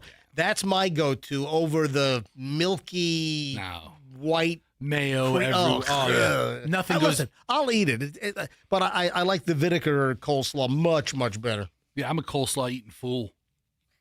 I'll order it every time I go out. If it's an option, I'll take the coleslaw. All right, what's a soul sucker? I learned something new here. Have you ever heard the term soul sucker? Oh, that's a soul sucker. Have you heard of that, Bailey? I think so. What do you think a soul sucker is? Someone that drains the life out of you? Yeah. Or it could be a situation or an incident. There are multiple ways that I think that the term soul sucker is pertinent, but I learned something new. Now, Sean Penn can be a prick. Would you agree with that? I think he's rubbed people wrong in the past, but I kind of think he's a genius too. I like Sean Penn's acting. I think Sean Penn is a phenomenal actor. I don't always see eye to eye with him on everything, but Sean Penn from Hey Bud, let's party. I mean, from Fast Times at Ridgemont High to his latest unbelievable performance in One Battle After Another. I mean, he won the Academy Award for Best Supporting Actor, right? Yes, but he was not there to receive it. And he didn't. He said he's done with award shows, so he's not going to any award shows. Yeah, good for him. I learned something new. Sean Penn calls this a soul sucker, and he won't do it. Marriage? What does Sean Penn say a soul sucker is? And he absolutely will not participate in this particular activity because it's a soul sucker. Pickleball? Oh, Andrew is like doing hand signals. What is that, Andrew? Is it signing autographs? No, that's not what I'm looking for. So it's not signing autographs. It's not marriage. But it's not pickleball. It's kind of close. It's kind of in taking the selfies. Yes. Oh, that is it. Fester. That's a great guess. I mean, When you think about it, the amount of time it takes to take a selfie, it's a disruption to whatever you have going on. Oh, yeah. Page 6 reports And it Sean only serves like one person. Right. Page 6 reports Sean Penn has stunned his fans with a wild claim about Holocaust survivors and the disabled. Oh. All right, hang on a minute. Okay, let's get to the selfies The part. Hollywood actor said that he decided to stop attending award shows, including this year's Oscars, where he won Best Supporting Actor, after being bombarded by people asking for selfies at the Golden Globes just a few weeks prior. People should not do selfies ever with anyone. It's bad for you. It's bad for everyone. It's a soul sucker, he told the Guardian newspaper, British publication. It's the Holocaust grandmother and her 6-year-old paraplegic wheeling over. It's a hard no. Okay, I see what he's saying now. Yes. Okay. All right. So it doesn't matter what you're. Doesn't matter who you are. Doesn't matter what you are, what your situation is. If you're a Holocaust survivor, if you're all, Yeah, it doesn't matter who you are. Wheeling up in a wheel, I'm not taking a picture with no you. selfies with anybody. If you could get one of me on the run, that's on you, but I'm not stopping. Because selfies are a soul sucker. I will, though, make a statement right now here on the MJ Morning Show that Michelle, am I asked quite a bit to take selfies? All the time. Yeah, but... how do you think it's going to work out for me if I say, no, it's a soul sucker? I might throat punch you. Yeah. I am not going to shut people down. If people listen to this program, if people like what we do, they run into me out in public and they say, hey, can I grab a selfie? No, it's a soul sucker. No. Yes, I absolutely, I'm not shutting down listeners that want to take a selfie with me. What are you mumbly laughing about? But again, you're the lowest level of local celebrity. I mean, he's Sean Penn. He's getting... Am I above Charlie Belcher from Fox 13? I'm the wrong person to ask. You know my answer on that. I mean, people disagree with me. It's an uncommon... I'm below Charlie Belcher. I mean, it's an uncommon opinion. It's an unpopular... Charlie's higher than me. Unpopular opinion that I hold, but I hold it, and I'm not going to get into that fight again. When I met Adam Sandler, he took a selfie. Yeah, and a lot of stars or celebrities of big prominence are really gracious about it. Bailey, when did you meet Adam Sandler? My freshman year. And he took the photo. Like, his security team was like, no photos, like, basically get out. And he was like, no, she's getting her photo. And he took my phone, took it, and I was so starstruck. He was like, my name's Adam, what's your name? And I was like, Bailey. And he's like, it's great to meet you. And like, he did the whole conversation. Right. And then took the phone, took the photo, and was like, have a great day. He's like, if you want me to sign anything, let me know. And I was just standing there like. And where was this again? Where? The Edition. So, oh yeah, why was he in town? Do you remember why? I went to his comedy show the day before. Ah. And he drove from the arena to the Edition. So everyone knew where he was staying. Gotcha. Oh. And there were so many people outside. And then I went in, and he was just standing there. And he was the nicest person ever. Yeah. And Really? Yeah. I've always heard that. I've always heard that Adam Sandler's a solid dude. Yeah. So nice. Hey, I'm one of only 3 people in Tampa that have the Adam Sandler hotline number for pop-up bagels. Pop-up bagels. Only 3 people in Tampa have the special Adam Sandler hotline, and I'm one of them. What is the special Adam Sandler hotline? It's the direct line to the back room to get your order made right away. No waiting in line. Oh. And if I want just one bagel, I can do it. Wow. He's the one guy that can get one bagel in town. Or when Adam Sandler comes back. So, wow. I got a lightning round. We're loaded today on a Thursday here at the MJ Morning Show. Let me ask you guys a question. Please don't hold back. Just, blurt it out if you have an answer. What do you do if a coworker gets the promotion that you wanted?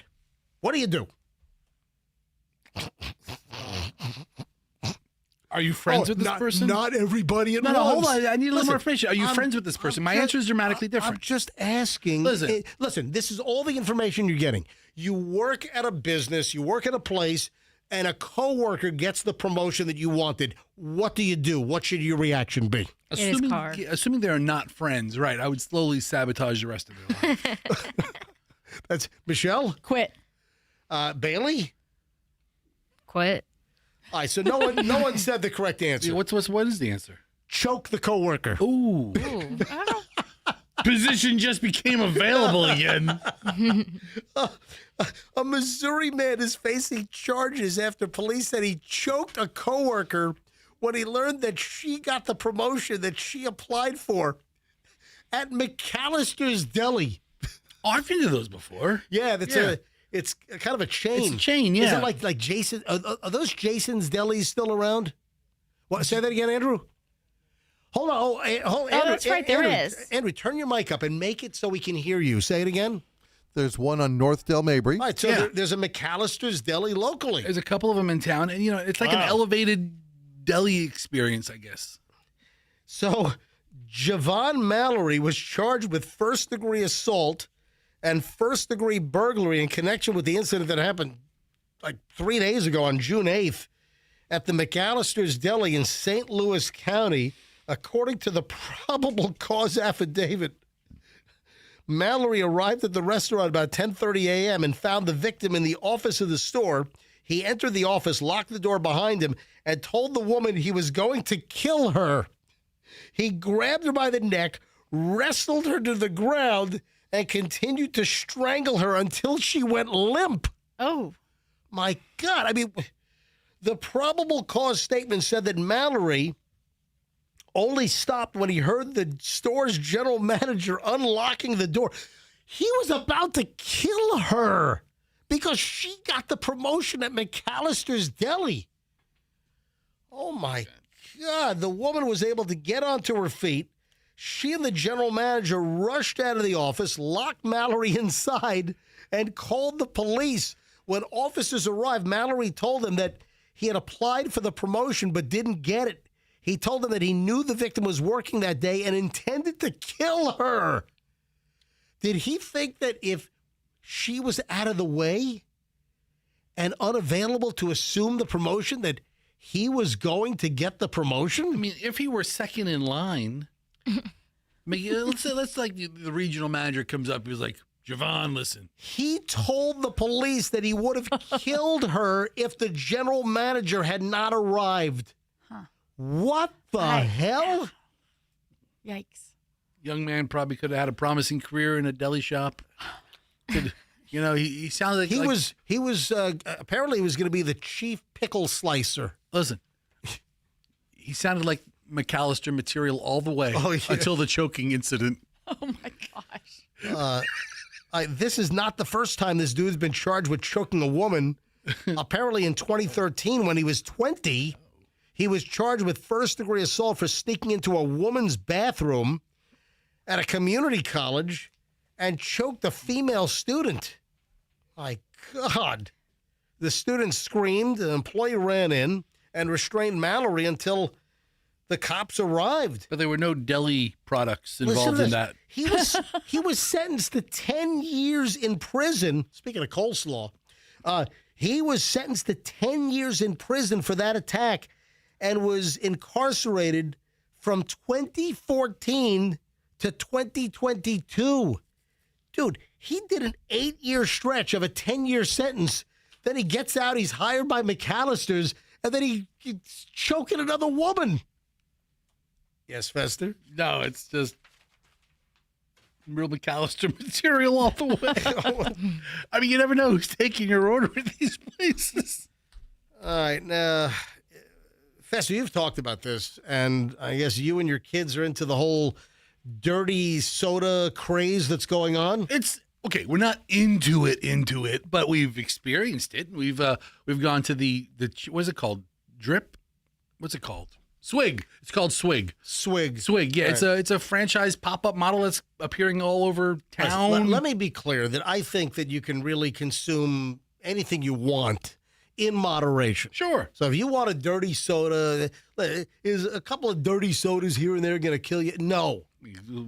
Won't kill you as fast as a couple of old fashions. And let me clarify. So anything in moderation. Yeah. I'm not talking about fentanyl in moderation or heroin in moderation. But even that. I'm talking about a soda or moderation means different things with different products. Or bacon or whatever. All right. So The latest beverage trend is raising red flags with doctors, according to Fox News. Oh, shut up. Known as a dirty soda, it's a soft drink that also includes a combination of added ingredients such as flavored syrups, creamers, fruit juices, and other garnishes. The result is a sweet beverage that's a combination of soda, mocktail, and dessert. Dirty sodas can easily deliver 250 to 400 calories. Man, that's still less than a bunch of things on the Starbucks menu, isn't it? I mean, you get a big 44-ounce Coke from Wawa. It has 400 calories in it. I mean, things have a lot of calories in it if you're not watching what you're eating. Yeah, so they're saying that the sugar in a single drink, which is often more than double the American Heart Association's daily added sugar limit, it's more like a dessert beverage than a soft drink, even if people use diet soda as the base. Oh, wait, people are using like a Diet Coke as the base? Why wouldn't you? Diet has the Coke. Well, and then add all the additional sugar and ingredients on top of the fact that your base is a Diet Coke? All right, I'd rather take the calories from a couple of creamers or pumps of syrup and like lose the 380 calories by drinking, a big cup of Coke. The drinks are most dangerous for those with insulin resistance, pre-diabetes or diabetes. Oh, God. Well, duh. Give me a break. Duh. To be honest, it sounds just kind of like a root beer float evolved. This right? is. Oh, that's right. You were putting a whole scoop of ice cream in a Cup of root beer. Yeah, exactly. Cup of root beer is 200 calories for a 12-ounce can, maybe 180 calories. The combination of rapidly absorbed sugar plus cream can cause sharp sugar spikes and crashes, driving hunger, fatigue, and higher insulin demands. Tell that to everybody who drinks coffee. Just take Jardiance. Dude, this is... Or a GLP-1. Lower your A1C. It's legit clickbait. It's the cause celeb. It's the hot item right now. So, of course, there's a bunch of doctors who, you shouldn't drink 20 of them. No kidding. No, but the dirty soda trend, which I guess kind of originated in, Utah, right? Yeah. Was it like a Mormon thing or a Utah thing? And now the whole dirty soda deal is going viral. And you've got, chains that are popping up. So this Swig chain, I know of a couple of locations in the greater Tampa Bay area. And we went to the one in Wesley Chapel a couple of weeks ago. But now you see them everywhere. McDonald's has a dirty soda now. And oh, really? Yeah. Let me give you an alert. If you're a diabetic with an A1C of 11.2, maybe you don't get a 20-ounce cup all jammed up with sugar. How about that? Great. That's probably true. Oh, man, unbelievable. Absolutely unbelievable. All right, Michelle. There are Valentino pumps. Now, do you own any Valentino products, Michelle? No, I do not. Have you ever owned a Valentino product? No. So you've never had a Valentino shirt or a blazer or any fashion or any Valentino shoes? No. Listen to this. Apparently there's $1,000 pair of Valentino pumps that women are saying that it's leaving their feet looking like pig's hooves. What? What's the name of it? Why would you buy it? Is it the Garavani? Don't they get to try them on? Fashion fans are talking about a $1,100 pair of Valentino pumps. What's the name of it? After some claim that the pricey shoes left their feet looking like pig's hooves, Valentino's open-toe Reveille suede pumps have risen in popularity amongst the rich and famous. Oh, dude, look at them. I know. Oh my God, it looks like a pig hoof. Oh, that is super hideous. Oh, that is grotesque. Oh, this is so bad. That is awful. It looks just like the split hoof of a swine. Yeah, you know what? It's not an attractive shoe on the foot. No, it's not. I mean, I just don't even understand what's happening. So heads up on that. That's $1,100 out the window. We opened up the show this morning with this. No timeouts left. They have to get it in. Harper lobs it inside. Castle hasn't lost it. That's it. It's over. The greatest comeback in NBA playoff history. The Knicks pull off a miracle comeback and lead it 3-1. Now 1 win away from a title. That really was incredible. I mean, I felt it. They were getting so clobbered. I said, hey, Michelle, I'm going to take a nap. And then I wake up, and the Knicks have caught up, like, after, what were they, down like 29 points at one point? Yes. I mean, at halftime, they were getting clobbered. I think I turned away at halftime, and I got back, like, in the end of the third quarter, and I'm like, holy crap, they're coming back. And it was electric, man. Oh, my God. The greatest comeback ever in NBA playoffs history. What was the final score? Was it 107-106? Was that the final? It was a 1-point game. Yeah, look up the final. I had it and I lost my paper. But I think it was... Yeah, 106, 107, 107, 106. 107, 106. And first of all, the Knicks have not been in a championship playoff since, I think, 1999. And they haven't actually won a championship since... I think 1973. So 53 years or something. Right. And now they're up 3-1. One more win as they go back to San Antonio to Spurs home turf on Saturday night. One win away from their first championship in 53 freaking years. All right, now we got to talk about the celebrities. Michelle, I want you to know. Yes. You were the first person I thought of. Oh, yeah. The first. Do you know why you were the first person I thought of? Because thought of for what? When he was watching the game. As I'm watching the stars, Right. the camera going around the stars. I know what he's talking and there about. was a couple of, very big, high-profile stars. No. Sitting courtside? All courtside. Stop it. And I got to say, I thought of you instantly, and I'm like, ooh. And I said, not audibly to where you could hear it, but like if you were really close, I said it under my breath. I was like, she needs that shirt. So I said, she needs that shirt, but I said it under my breath. She needs that shirt. So Fester's talking about the T-shirt that Taylor Swift was wearing. And Mariska Hargitay. Mariska Hargitay. And they were wearing, well... Taylor Swift's shirt said... Stevie Nicks. Stevie Nicks. Like K-N-I-C-K-S instead of N-I-C-K-S. And, of course, Michelle's a huge Stevie Nicks fan and a big Fleetwood Mac fan. But Michelle's favorite member of Fleetwood Mac was Stevie Nicks. So here's Taylor Swift wearing Stevie Nicks, a blue Nicks T-shirt or Nicks color blue and then orange Stevie, K-N-I-C-K-S. And then... who are the other folks with her? One's wearing Nickelback. Yeah, I thought that was funny. That's a stretch. Instead of nickel, N-I-C-K-E, it was N or K-N. All like playing off the K-N for Knicks. Yeah. Right. And the other one had on Nicole Kidman. Oh, yeah, Nicole K-N-I-C, Nicole Kidman. Is somebody making these shirts on Etsy? Yes, apparently that's the case. I think they're sold out now. There's no copyright infringement here. No. Because they're not using the logo. It's not an officially licensed product. Right. Not using the logo, yeah. This is so genius.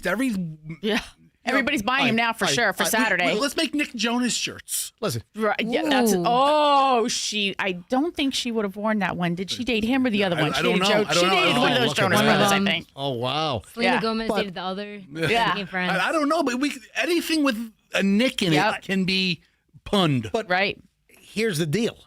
There's no copyright on this. Anybody on Etsy, you're going to have 3,000 vendors pop up selling the Stevie K-N-I-C-K-S Taylor Swift shirt. All right, when we get back. The Haim sisters. Yeah. Is that it? The Haim. How do you say it? That's who she went with. H-A-I-M. Is that who are Haim? All right. Anyway, so there's additional couple observations on the Knicks game and all the celebrities there last night. And there's new information on the Taylor Swift wedding stuff. Anyway, we got a lot of stuff. Oh, and Travis Kelce was not there. Why was Travis Kelce? Are they having a falling out? Is there a problem as they lead into the wedding coming up in July? No. Why was Travis Kelce not at the game last night at Madison Square Garden with Tay-Tay? Well, we got that and a whole lot more. 9 o'clock hour is going to be loaded, folks. And it is next on the MJ Morning Show here on Q105, 104.7 FM. I have a new roof on my house. I have a new roof on my house because Hendrick Roofing put a new roof on my house. Now, what is my history with Hendrick Roofing? I'm going to tell you right now. So I needed a new roof. 23 years old, and of course, back when my roof was done, the standard practice, before the new technology came out, was the 90-pound paper with the hot mop asphalt, and then the clay tile went on top of that. And listen, that worked well for a while, but in the hot Florida sun, 22, 23 years, starting to crack and getting some compromising. So it's time for a new roof, and the new technology, these rubber membrane peel and sticks, like MTS and TU Plus from Polystick. Hedrick's man, we helped test this product. Man, this stuff's the best. So I hired Hendrick again to put the new roof on my house. And I can absolutely tell you, if you're looking for a great roofing company, if you need roofing work done, if you've got a leak, you need a new roof, residential and commercial. They are commercial experts. They have a whole commercial division. So if you're a business owner, you got a building, you need commercial roofing, it's Hendrick Roofing. I can totally vouch for these guys, from 2003 and again now in 2026. HendrickRoofing.com. That's HendrickRoofing.com. Family-run company, over 60 years. All the major builders around, they know Hendrick Roofing. HendrickRoofing.com. Tell them that MJ sent you. Hey, guess who's at my house right now? Not Hendrick. They finished the roof a couple of months ago. No, at my house right now is another MJ Morning Show client, a sponsor. It's Air Rescue. And Julian's helping to manage the project this morning. No, we need a new air conditioner. So one of my old systems, and Michelle, that was the workhorse in the house. That's the 4-ton system. That's the one that you enjoy when you're camped out in the living room, just kind of lounging around, lazing out, watching your Beverly Hills 90210 repeat episodes. Yeah, so we lost our 4-ton unit. Board went out. The part $2 or $3 grand for the new huge board. I'm like, screw that. So we're putting in a brand new Daikin. I'm like, it's a 10-year-old condenser. So we're making a switch. So Air Rescue, formerly Plan B Air Conditioning, they just changed the name. Air Rescue is putting in, as we speak, at my house right now, a brand new Daikin inverter system air conditioning. New 4-ton unit is going in right now. If you're looking for a great air conditioning company, it's Air Rescue, formerly Plan B AC. If you have an air conditioning issue, it's not turning on, it's blowing hot, you call Air Rescue. If you need a new system, right now, this is the time. During June, $500 off if you need a new system. And then there's the MJ discount. You mention me, MJ, tell them you want the MJ 10% off discount for any kind of sales or service. You can even add the discount on top of the $500 off if you need a new system. Call Air Rescue right now. Or when your air conditioning breaks, airrescue.com, 888 never wait, or airrescue.com, and tell them that MJ sent you. I'm going to go see Lorenzo soon. They want to put me into another great Ford product to drive around and talk about. Another phenomenal long-term sponsor here on the MJ Morning Show is Veterans Ford. Right at Linebaugh and the Veterans Expressway, when you're on the vet, you see the tall building, you see the vehicles up on top and the multi-level garage. Let me tell you, Veterans Ford is just a pleasure to do business with. I've heard from countless listeners. MJ, thank you so much. I hear from people, I had a bad experience at this Ford dealer. Then I went to Veterans Ford. They were fantastic. I've heard it about sales. I've heard it a lot about the service department. People love the Ford service at Veterans Ford. Phenomenal operation over there. And right now you've got Ford employee pricing. Get this in your driveway before this special runs out. You can get the pricing that a Ford employee pays. This is all celebrating America 250. It's employee pricing right now at Veterans Ford. Hurry before the inventory is depleted, because people, man, when they do employee pricing, people flock. Veterans Ford, Linebaugh Veterans Expressway, and tell them that MJ sent you. Hey, Bailey, grab your microphone. I'm going to make the Kemp Law Group aware of your situation with your little, fender scraper, and the other law firm now, sending you a letter. So I'm going to make the Kemp Law Group aware of this. Listen, she hit you, as far as I'm concerned. And I think you might have some internal bleeding that hasn't been discovered yet. I think I definitely need therapy. Yeah, I think, and you need therapy. Absolutely. So, folks, all kidding aside, if you're in a car wreck, if you've got some maniac that's negligent, they ram you like the lady that rammed Bailey, the intern, accident or fall, you call Kemp Law. Now, Bailey didn't call Kemp Law because Bailey's not hurt. And guess what? It's my opinion that the other driver's not hurt either, but they hired a law firm. A 1 mile an hour fender tap at a stop red light, and this lady's now claiming that she's got all kinds of injury. Get out of here. Anyway, folks, there are plenty of accidents where you are legitimately plowed into at 30, 40, 50 miles an hour, and yeah, you've been injured.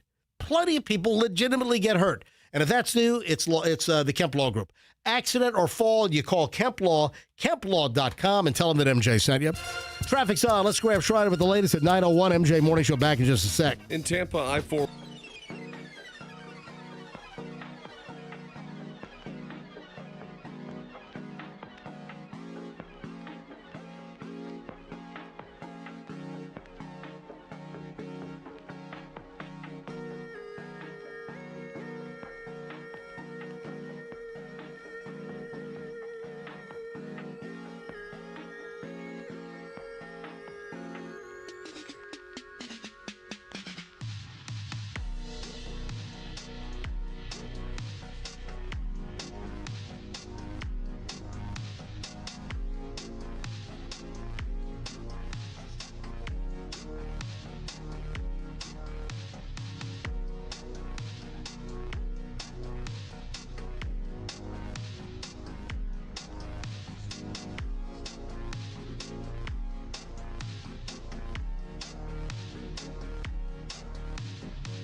More things on the NBA championship game last night. So, are you really crunching in your microphone as I'm opening up the segment? I didn't think it was that loud, but I am. What are you eating? I stole a couple of bags of Cracker Jacks from the Tampa Bay Rays game yesterday. Oh, it was the Beasley employee baseball day at the Ray J at the Tropicana Field. Yeah. So we went to the Rays game and we had the best seats. We're like right on the right on the field. Well, that's nice. Well, with the exception of players, and they had it catered. Right. And I was like, I'll take all the Cracker Jacks, please. All right, so I brought you one. I brought you one. Is there a prize in here? Yeah. Look. Oh, there's a prize inside. I'm not opening up the bag and crunching into the microphone. I'm going to finish the show, okay? Enjoy it later. Yeah, think of me fondly. Thank you very much. All right. All right. Andrew, tell phone caller I'll be right there. let me just wrap up here with the NBA game last night. A couple of quickies here. First of all, the celebrity turnout was bigger last night than it was for the game Monday. Game 3. So this was the game you wanted to go to. Oh, yeah. Because this was supposed to be the championship game. Yeah. You know, so if the Knicks had swept all 4 games, Right. this would have been game 4 if the Knicks had won every game. And, of course, they won the first 2 games in San Antonio. They brought it back to MSG, and, of course, they got their, it did not work out well for them on Monday. It did not work out well on Monday. And then it looked like it was not going to work out very well for them last night as well. They were down as much as 29 points with a miraculous comeback. It's never happened like that ever in a championship game. But the celebrities, Michelle, I need you guys. Who do you guys see? So we know Taylor Swift was there. Yes. Larry David was there again. A bunch of guys I saw on Monday night were there again. Ben Stiller. Jerry Seinfeld. Okay, Jerry Seinfeld's new. I don't think Seinfeld. I didn't see him on Monday. He was there, not there Monday, but Seinfeld was there last night. Who else did you see, Michelle? Hang on a minute. Let me turn your mic on. I saw Adam Sandler. Adam Sandler. Yep. Adam Sandler, Adam Sandler was courtside. Chris Rock. Oh, Chris Rock was. Did you see the celebrities when the Knicks were down like 25 and 29 points? They were like doing cutaway shots of some of the celebrities. You know, usually they show regular people in the stands. Yeah. None of that. They were only showing celebrities on the sidelines, and they looked like they had like their dog was just run over by a car in the neighborhood. Those celebrities looked really, really, like distraught, like they were in despair. So, of course, Taylor Swift was there. Spike Lee's always. John McEnroe. He was there on Monday. John McEnroe was like, who was he with? Who was he sitting next to?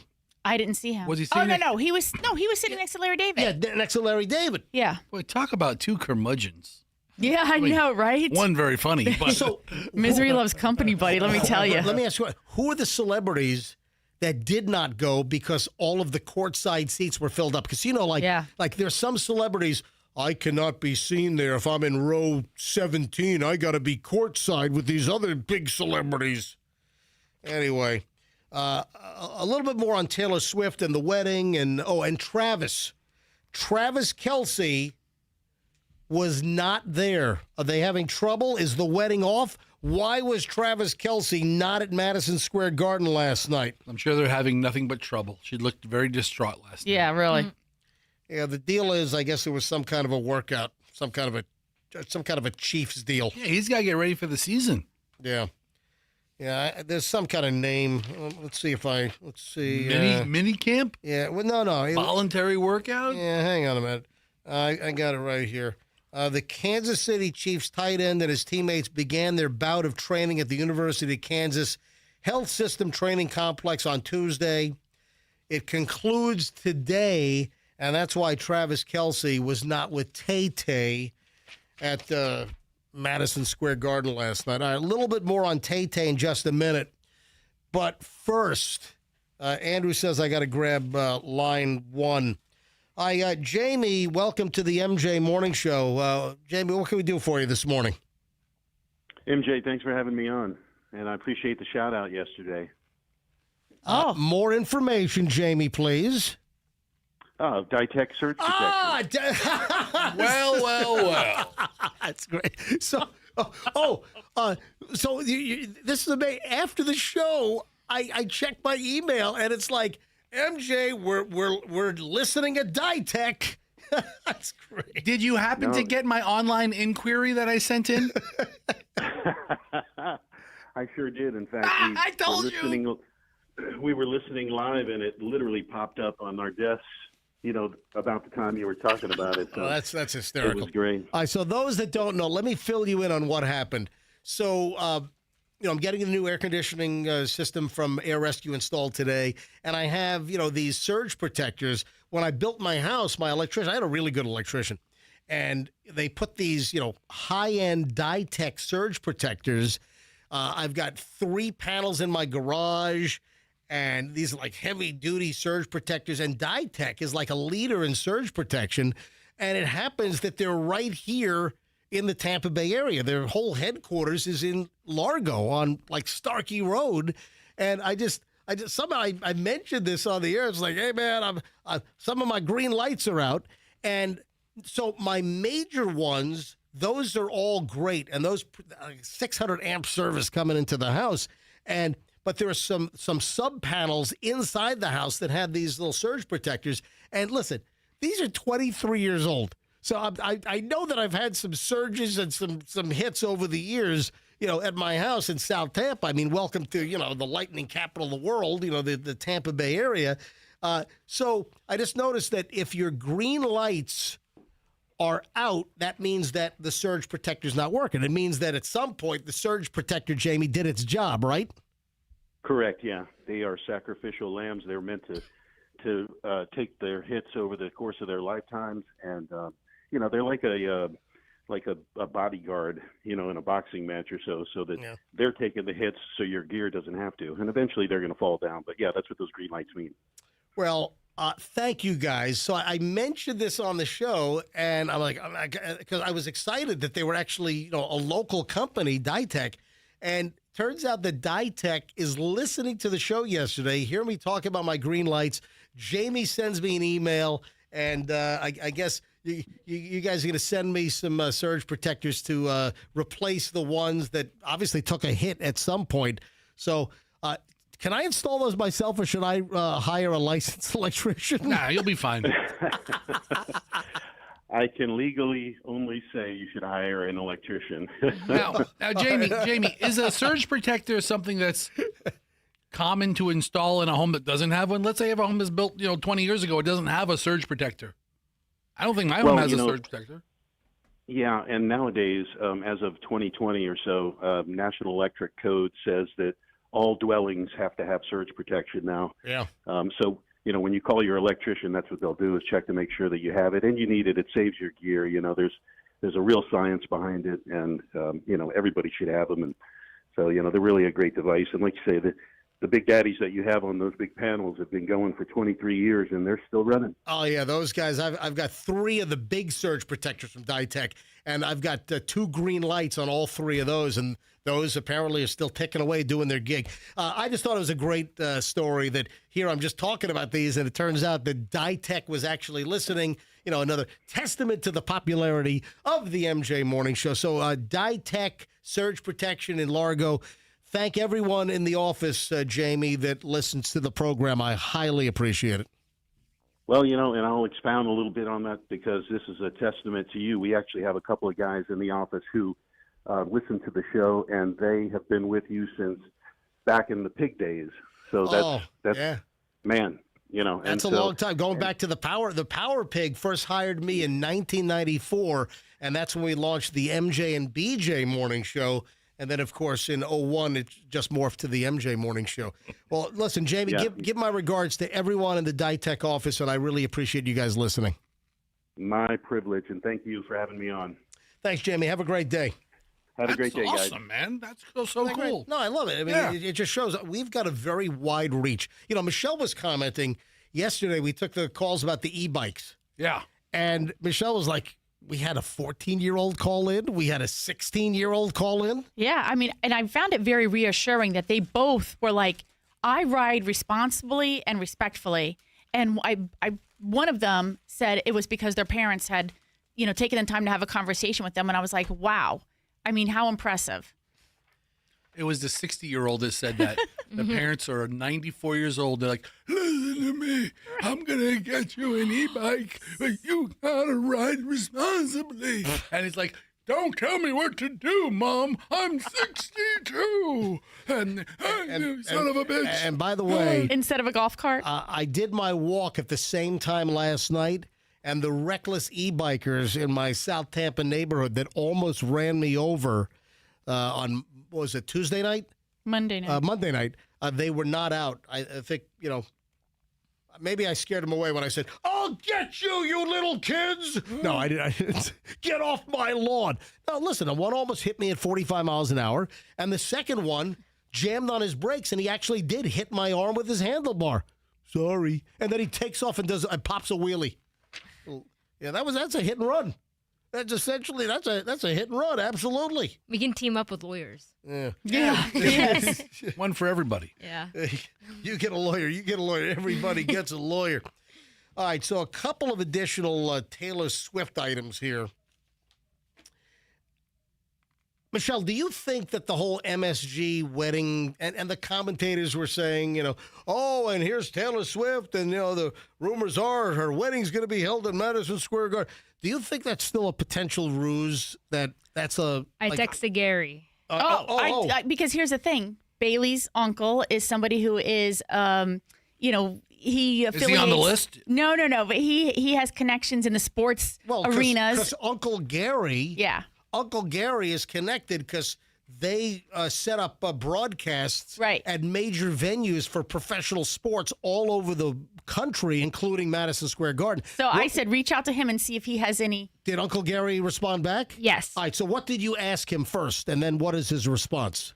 I sent him the article and I said, do you think this is real? Any word in New York City? He said, nah, everyone is pretty sure that's just a rumor. Although she was there last night for Game 4. Yes. So it sounds like he has no information. But no, it says a rumor. If he's saying that everybody thinks it's a rumor, and he's sort of in the lane of people who would know a little something more, right? He's probably, associating with those people, talking to them on a regular basis. I think it's probably a ruse. Okay. When it comes to this, you got to ask yourself, how do rumors get started? Yeah. They're started by the jealous people. And they get mad seeing something they had and somebody else is holding. Yeah. They tell me that temptation is very hard to resist. But these wicked women, they just persist. Maybe you think it's cute, but girl, I'm not impressed. I tell you, one time only with my business, please don't mess. When you look at all these rumors, they're surrounding me every day. Just need some time to get away from all these rumors. I can't take it no more. My best friend said, you had enough yet? Mm-hmm. Andrew's amused. He would be. Remember Timex Social? How do rumors get started? They're started by the jealous people. Remember that? Yes. All right. So then we have the Taylor Swift wedding and the list of alleged celebrities that have been invited versus like non-celebrities that have been invited. Bailey, you saw the story. Which non-celebrities have been invited? Non-celebrities that have been invited? Yeah. I don't remember the names that were in the article, but Selena Gomez, Gigi. So Selena, they're celebrities, so they're going to be bridesmaids, right? Mm-hmm. Allegedly, Selena Gomez and Gigi Hadid are going to be bridesmaids, but there are. And who are the A-list friends that were snubbed? What's his name? Miles Teller. Oh, yeah. Miles Teller. Who the hell is Miles Teller? Oh, he was in, I think he was in that Top Gun movie that Tom Cruise was in. Okay. Wasn't he or no? He was also in multiple of her music videos. Right, and he was snubbed, not invited? Mm-hmm. Hold on. There's an issue there. They're allegedly inviting 1,000 people? What's the issue? I can't remember now. All right. So he might be more friendly with Blake or something. Yeah, Miles Teller and his wife, Kaylee Sperry Teller, are not invited to the wedding, and apparently this is causing some eyebrows to be raised. And, so there's some kind of a rift, something developed after the fact. Right. I can't remember what it was now. But, it's like the Blake Lively thing. Everybody's waiting to see, is she going to be even show up at the wedding? But the other theory is that even if they are, Fester, as we have always suggested, that they are still kind of friends on the down low, that Taylor likes to be the center of attention. And if Blake Lively shows up, who's going to be the center of attention? And who may not want to even sit with it? There's such a divided, situation there. So I don't know. Does Blake even command a room like that? No. I don't know. I don't know. And The negativity, I think. When we were talking about the celebrities, by the way, at the Knicks game last night, Knicks Spurs, we forgot to mention that Kylie Jenner and Timothy Chalamet were back. Yeah. And they were wearing like matching Knicks denim outfits. They look like dorks. I'm sorry. I think he was the other night. I think when he went on Monday. Was he without Kylie? It was not. He was not with Kylie. Yeah. I think he might have been with the Softy brother. A No, hooker. He was I think he might have been with a hooker with a call girl on Monday night's game. I think it was the Softy brother who did the ping pong movie.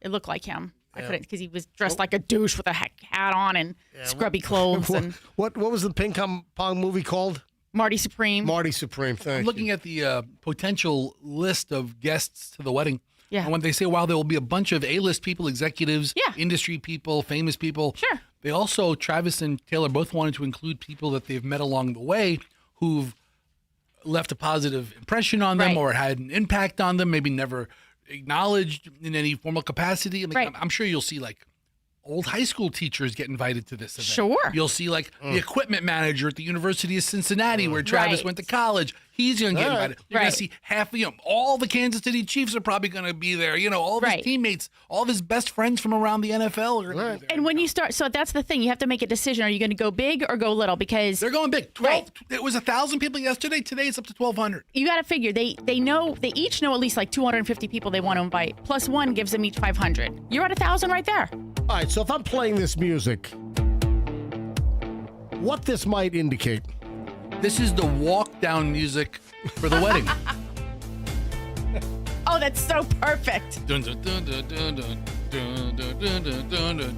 Here comes the bride. Tonight. Here comes the bride. At Madison Square Garden, there'll be a wedding. Here comes the... No, seriously. If I'm playing this music, what might this indicate? A hardware store. I might have a Home Depot related story. The Home Depot. Yeah. This is local, man. 3 people arrested in a $52,000 Home Depot theft scam. They're still looking for somebody that's still on the loose, by the way. Hey, listen to this. So Manatee County deputies arrested 3 suspects, looking for a 4th. Why? This involves major home improvement stores, including Home Depot. There's a lot of this going on. You know, the theft rings that are stealing. Listen to this brazen situation. So according to Manatee County Sheriff's Office deputies, an investigation was launched back in May 5th, after a bunch of Home Depot rental equipment was stolen. So they're looking at all of this stolen rental equipment. Because, you know, Did they leave that out at night? No. Well, you know, you've got not only some of the stuff that's parked out in the parking lot. That's like the heavy stuff, like loaders and little bobcats and stuff like that. But also inside, they have that whole. You want to rent a concrete wet saw. I mean, you can rent one for a couple of days. Exactly. So a lot of this rental gear is disappearing. So detectives, they figured out that the suspects, all from South Florida, of course, Miami area, use fake names and IDs to rent equipment, and then guess what? Never return it. Oh, yeah. You rent it, and you keep it. Yeah. That doesn't work out very well for Home Depot. Yeah, so fake IDs and everything, man. I guess all you need is a license and some money, right? The investigators with the Manatee County Sheriff's Department, they figured out that they were linked to at least 55 stolen pieces of equipment, value over $52,000. And the Home Depot rental equipment was boosted from Manatee County, Sarasota County, Hillsborough County, Charlotte County, Lee County, and Palm Beach counties. And here it is. Guess where the detectives found the stolen Home Depot rental equipment up for sale? I have a guess. What's your guess, Fester? Facebook Marketplace? Survey says number one answer on the board, Fester. It goes back to what I said earlier. Yeah. People will steal stuff that they have no idea how to move. You have no idea how to sell it or how to. Okay, we know it's worth something. What do we do with it? I got a jackhammer to bust up a concrete deck. Yeah. Yep, gotta rip it off and put it on Facebook Marketplace. You obviously have to go to the construction sites and talk to the guys directly and cut the middleman. Yeah, so 3 arrests, and they're looking for a 4th. I'm sure it's just a matter of time before they run them down. What a dopey movie. You rip stuff off, and then it's for sale on Facebook Marketplace. Talk about very public advertisement. 9:25 at the MJ Morning Show. When we return, it's the final chunk of the MJ Morning Show here on a Thursday. And as always, the final chunk of the show is going to be the best chunk of the show because I've got all this great material that I got to squeeze in, or else I stew all day saying, man, we should have got that on. Man, we should have got that on. All the leftover good stuff that I haven't gotten to yet is next here on the MJ Morning Show. Oh, including a job where wearing deodorant is strictly forbidden. What'd you say? Ew. Yeah, a job. Fester, this is a job for you. A job where deodorant is strictly forbidden. Give me the application. I'll give you all the information next. On the MJ Morning Show on Q105, 104.7 FM. So, your garage door is not working properly. Why? Because a spring has busted. Do you know the number one service call for a garage door company is the broken spring? And when your spring gets sprung, what should you do? Well, you call Banco. Why Banco? Well, because I've got personal experience with Banco over a couple of decades, and I can tell you that they're the best. A true local company. I'm not talking about, local operation, but they're part of a big private equity company out of like Chicago or something. No, Banco is family run. They have an amazing crew. My interactions with Banco, literally over a couple of decades, has just every single time has been fantastic. Need a new garage door? They've got the whole Clopay line. You want one of the state-of-the-art app-controlled garage door openers with video that you can see who's coming and going? Then get the top-of-the-line LiftMaster. Check it out. Anything garage door related, folks, you want Banco. BancoDoors.com. BancoDoors.com. Tell them that MJ sent you, folks. And I trust them implicitly. BancoDoors.com. Again, tell them that MJ sent you. If your move is coming up, and hopefully you haven't jumped the gun, and I'm hoping that you didn't hire Dirtball Crapbag Movers Incorporated. Because if you did, you're just itching for a problem. If you've got a move coming up and you want a solid move at a great price, if you want all of your furniture wrapped in heavy-duty blankets, if you want to make sure nothing is damaged, no legs are snapped off chairs or giant gouges across some, heirloom dining room table. If you're moving from one apartment to another, if you're moving, let's say you don't have grandma's 117-year-old curio cabinet, but you care about what you do have, whatever you have. We're moving from a big house, a small apartment, whatever, and you want a good mover, it's twocollegebrothers.com. Twocollegebrothers.com, the smartest move you'll ever make. They've got over 1,200 five-star reviews. That's unheard of in the moving business. Why do they have that many stars? Because people love the job they do and they leave a great review. That's what it comes down to. Mention me, MJ. They'll give you free moving boxes. For a great move, it's twocollegebrothers.com. Now, if you're in Polk County, let me give you a hot tip if you're looking for a great Toyota car, truck, or SUV. My neighbor has a Toyota Sequoia. There's a good-looking SUV. Toyota pickup trucks, good-looking trucks. If you're in Polk County, maybe Lakeland, maybe Winter Haven, maybe you're in Frostproof, maybe you're in Bartow. If you're looking for the best Toyota dealership in Polk County, it's Miracle Toyota in Haines City. Every day's a miracle at Miracle Toyota. And let me give you another miracle. They roll out miracles every single month. The latest miracle at Miracle Toyota is the summer of savings. No payments for 90 days. You go get the Toyota of your choice right now, car, truck, SUV, no payments for 90 days. This is going to run all summer long, June through August. Pick up a new vehicle and no payments for 90 days. Also, if you buy a Toyota, you'll get a Honda generator for free. Hurricane season is here, and they'd be happy to give you one of these Honda generators when you buy a new vehicle at Miracle Toyota on 27 in Haines City. Show some love and tell them that MJ sent you. Traffic's on. Final chunk MJ Morning Show next. What the heck is that? Hey, Andrew, you didn't leave. You got head over heels in there. All right, now it's time for traffic on the MJ Morning Show. Traffic rush is over for the morning. Just a little bit of residual volume on.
dream job for Fester. Lay it on me, man. I'm always looking for new opportunities. What do we got? A job at a certain type of facility where wearing deodorant is strictly forbidden. Prohibited. Imagine a job where Fester is not permitted to wear deodorant. This is a dream gig. I mean, currently I just don't wear deodorant like half the time and just stink bomb everybody out. That's not true. Well, nobody is sitting within 8 feet of me. I mean, have you noticed? Like I'm kind of like on Fat Person Island out here. All right, listen to this. Inside a facility where AI chips. By the way, this AI thing, don't get me started. This whole AI thing is jamming up the price of chips. It's jamming up the price of memory. You need a memory card. I was paying like $21 for like a 128 gig card, like a SanDisk or whatever, Lexar, SanDisk. I was paying for like a 128 for a good high-speed category, blah, whatever, for my GoPro, for my underwater scuba videos. I was paying like $21 or something for this 128 gig card. I like the 128s. And that was like twice the price. I mean, Julian, for his girlfriend's movie project, they had to buy some 4 terabyte cards. They went from like what, Michelle? Like what, $350 to like $1,200 or something? Yeah, crazy. Right. Whoa, were they wearing deodorant when they bought it? So don't get me started on this stuff. So AI chips, which are in high demand, the fabrication plants to make these high-tech artificial intelligence chips, or the chips they're using for AI, are filled with equipment that are so delicate, even the tiniest amount of contaminants can result in the chip being ruined. And you know what that's called, where this stuff is made? It's called a chip factory? It's a clean room. Oh, I had no idea. It's got to be. I know what you're It's got to talking be a about. clean room, right? Do they wear like the jumpsuits? So yeah. Oh Okay. yeah. They they're like Ebola workers or something. I mean, yeah. they're completely covered. Yeah. This was interesting. Business Insider's Olivia Nemec found out firsthand. She wrote the story. The list of things that she was not able to wear as she was given a tour inside of Intel's AI chip factory. She was not able to wear makeup, use hairspray. She couldn't have Bluetooth gadgets, Velcro, and no deodorant. On the list of things for this reporter for Business Insider to go visit she could use no deodorant because using deodorant could put a contaminant into the air, apparently. Interesting. I mean, I could understand the no makeup and the no, hairspray, but the deodorant seems to be like underneath your clothing. You would think it would be underneath the clean suit. Right. Or is it the application of deodorant? Because it's an aerosol a lot of times. Yes. Don't they wear like Walter White and Jesse Pinkman like special suits when they're, cooking up these chips? That's what I imagine. Demand for the chip makers' semiconductors have skyrocketed lately, driven by the rush to construct AI data centers. So any financial error can be immense. These chips are being constructed on a scale of mere atoms, while a single human hair can be 1 million atoms in width. Aerosolized particles can range from a few nanometers to several tens of micrometers, which could make a quick squirt of deodorant or hairspray a catastrophic event. Fester. Are they saying don't wear it to work, or are they saying don't apply it at work? You can't put it on at your house and then go to work if you're working in these facilities. No deodorant. And that place must smell ripe. Oh, some stinky ass chips. That's what it sounds like. Hey, I'm doing this story just so I can play a sound effect. You want to play the sound effect first? No. Okay. The sound effect is a complementary aspect of the particular story. So, a Los Angeles homeowner was cleaning out her garage this week. She opens up an old freezer, and guess what she finds inside the freezer? Would you like to guess, Fester? Is it a relative? Oh. That's a good guess, but that's incorrect. Michelle, would you like to guess what this woman out in L.A. cleaning out her garage, opens up an old freezer, and what does she find inside? I know. What do you think it is? Avocados from Mexico. That is incorrect. Because I thought the sound effect you wanted to play was avocados from Mexico. Yeah, I thought Right. so now that I'm kind of hinging it around what sound effect you'd want to play, let me think of what could be in the fridge that would be, around a sound effect. Did she find a bomb that exploded? Because you have that sound effect too, don't you? Right? So your first guess was avocados from Mexico. That's the sound effect. That's incorrect. Okay. And then your second guess is a bomb? I don't know, because I know you have a bomb sound effect over there. Don't you have it in your machine? How'd you get so close? The actual sound effect that I want to play, JJ Dynamite. Oh, wow. Really? Yes. I had no idea. I'm just thinking, I wasn't even thinking of that sound effect. She opens up an old freezer and finds 20 sticks of Dynamite. I had no idea. I was thinking like the boom. Oh, you were thinking of the Yeah. That's one of your favorite sound effects. Oh, it is. I like using the My third guess was that she found a set of loser horns. Oh, you mean the she found the Price is Right loser trombone. Once I wrapped my head around it being sound effect centric, it really narrowed it down for me. Yeah. Oh boy. So it's dynamite. Oh She no. finds 20 sticks of dynamite.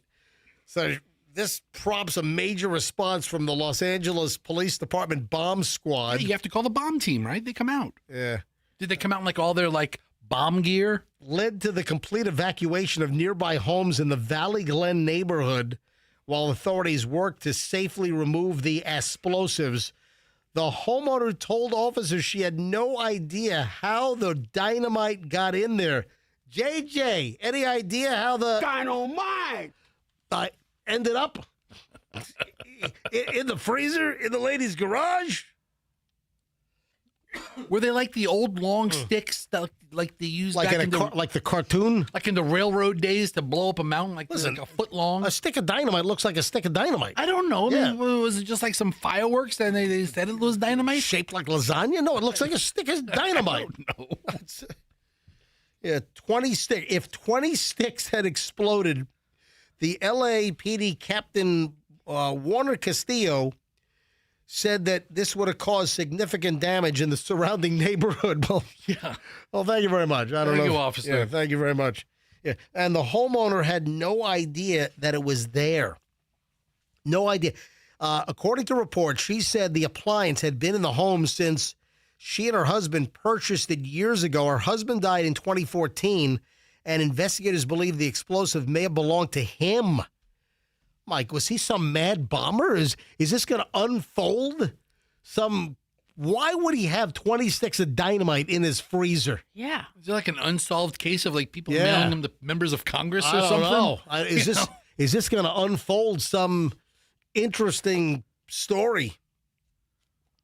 Wow. Yeah, authorities have not said whether the homeowner's late husband worked in the profession that would have required him or having any access to the explosives. Mountain excavating? I don't know. What do you need dynamite for? Even if you are a mountain excavator, you don't have 20 sticks of dynamite at home in your freezer in your garage. Yeah, left over. I just have it just in case. Yeah. You ready for the latest Trader Joe's a must-have item? Yeah, man. Yeah, must-have except for me. Yeah, Trader Joe's fans, I guess, are going crazy over a new candle that they're selling at Trader Joe's. What is it? It's a limoncello scented candle. That sounds nice. Yeah, the burn time is 30 hours. How many homes do you think are going to be burned down from the Trader Joe's limoncello? None. You know what? The arson had a very good scent to it, though. It was very, very lemony. It's very lemony arson going on.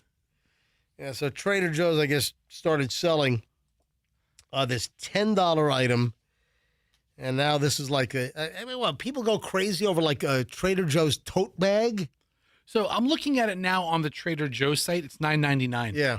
It's like available at like Poshmark for like $35. Oh, wow. Oh, the same thing is available somewhere else? Yeah, because, the store gets sold out right away, and all these resellers are trying to. Oh, so people go in and buy them, and then they try to resell them at a profit. Yeah, priced at $9.99. Yeah, look here, Poshmark, $24. eBay, Same thing. $27.95. Yeah, people are selling these things. So, I don't know. I haven't been to Trader Joe's in a couple of weeks. Yeah, I'd get this, especially for $10. I like this scent of it citrus. looks like, is the outside a ceramic like dish, and the candle's inside the ceramic dish? It's like a striped yellow, white, and blue, like nice ceramic jar-looking thing. Yeah. With, I guess, the candle inside. I've always liked the fresh scent of citrus. Yeah. Citrus. So, it's a fun word. And, Michelle, you were especially perturbed. Going back to the NBA Finals, you were especially perturbed about the Spurs fan that was beat up. What do you know about this? I mean, it looked like I've watched a couple different videos about it. It looked like he was just trying to walk down the street, maybe exiting, from around the general area. And he was just attacked by a big gang of Knicks fans, obviously, and pummeled on the ground, bleeding. They ripped his Spurs jersey off of him. That's and, terrible. It's just not a good look for New Yorkers. I mean, come on. Yeah, it's a fun game. I know the Knicks lost on Monday, but look what happened. They won last night. Two things are at play. A Spurs fan gets attacked. He's beaten. The guy looked like ground beef. Right. And also, there were other videos of cops protecting the Spurs fans as they were exiting. So they already knew that there was going to be a situation, but you can't always be in that place where I guess you're in a protected, zone. Right. So Charles Barkley. Yeah. Charles Barkley spoke out on the beaten to a pulp Spurs fan. I got to say one thing, Dan. There was one thing that bothered me. I saw that Spurs fan get beat up really badly. And, man, I just want those people who did that. You a scumbag. Your mom and dad are scumbag. Your kids are scumbags. And run up on me like that. People should be able to go to the game and cheer for whatever team they want to. But I saw that video where they beat up that Spurs fan. I just want them to know their mom and dad and them and their kids are just scumbags. And like I say, I like all the smoke, Dan. I ain't no tough guy, but it ain't gonna be a lot of people running up on me. I can promise you that, because I'll beat the hell out of them right on the spot. Charles Barkley. You gotta love him. Yes, Andrew. Do you remember a Lightning fan being beaten up or he was attacked coming out of a game at Madison Square Garden? Oh, yeah. The Rangers Lightning series. They caught those guys. Yeah, I think those guys were eventually tracked down. Yeah, I do remember that. And then what's the other update now? One of the Spurs player was egged last night? Yeah. Who was egged? The star player. Oh, the 7-foot dude? Wimby. Wimbledon. Wimba something. He's a. Is that like the 7-foot tall guy? Yeah. 7'2" or something? So there's 7, footage whatever. of him going into like the team hotel. Yeah. Coming off the bus and just like 2 eggs get lobbed at him. And Come one on. hits him in the back of the head. What the hell? What is wrong with people? Why would you? The Knicks won, and you're egging the star player of the Spurs? Give me a break. The Knicks lose, you beat up the fans. The Knicks win, you egg the team. That's ridiculous. Fester, that's terrible. All right, so that guy who got beaten up in the jersey. Yeah. It's completely wrong. But that guy had to have some kind of spatial awareness as to what's going on around him. Oh, so listen, you think he had a lack of situational awareness? I have a lack of verbal awareness, apparently. But, you're walking through the streets of New York City with a bunch of mobbed fans who are pissed, and you're wearing the opposing team jersey. Even if you're keeping to yourself, some jackass is going to take a shot at you to rip your jersey off just for spits and giggles. But he should be able to walk down the street and not, have the crap beat out of him. Yes, this period. is America. I don't think he instigated anything. I don't think he was necessarily being instigative, by doing his walk, people in the arena were wearing Spurs jerseys. Yeah. They traveled all the way here to watch. And then you put on a coat when you walk out of the. You put on a windbreaker when you're walking out on the city streets. I don't know. It might be hot up there. I haven't looked. Listen, you know where it's hot. But the cops also knew because they had a whole sidewalk blocked off where they were protecting a bunch of Spurs players from the mob scene, happening. So and the cops can probably protect you for 20 or 30 yards. Yeah. But then your ass is mine. Well, there are some cities that have this lure of you don't want to be. You don't want to do that in Philly. Yeah. You don't want to do it in New York. In Philly, you have to cover up. If you're not wearing. You don't want to do it in Chicago. Yeah, Philly fans are the worst. The worst. Yeah, Hey. they're terrible. They're terrible. we have one in the studio, by the way, guys. Look at her. It's terrible. Yeah.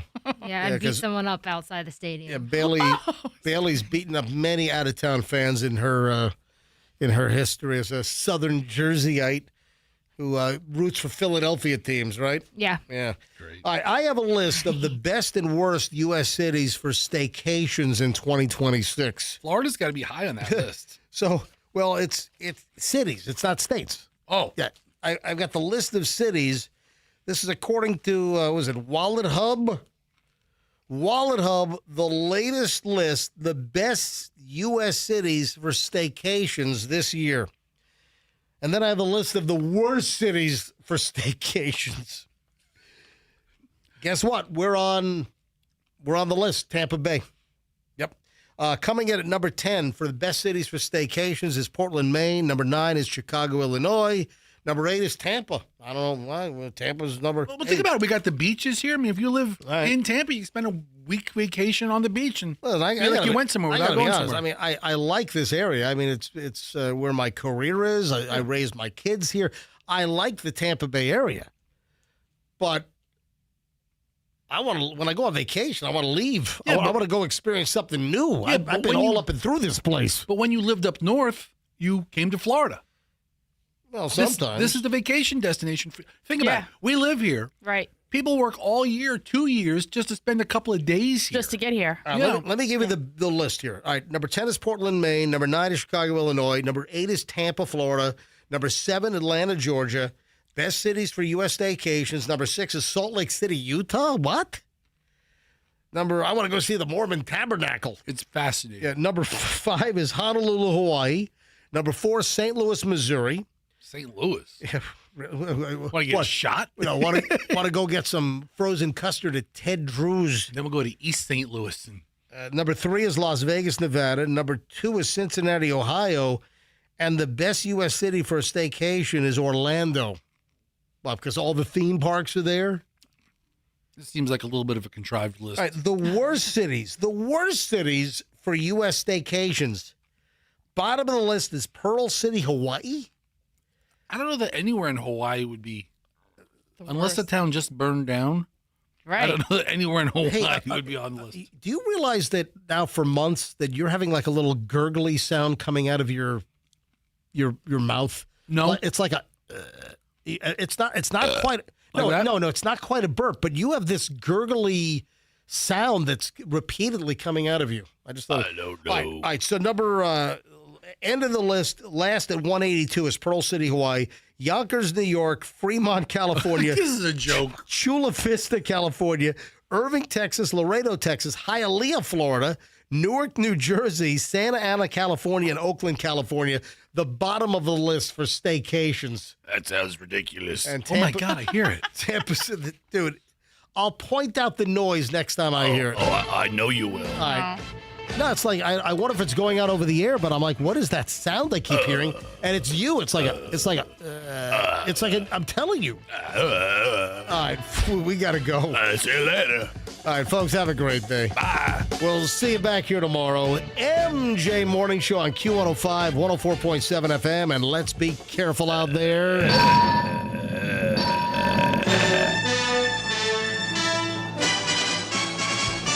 Download the app now. Get the Q.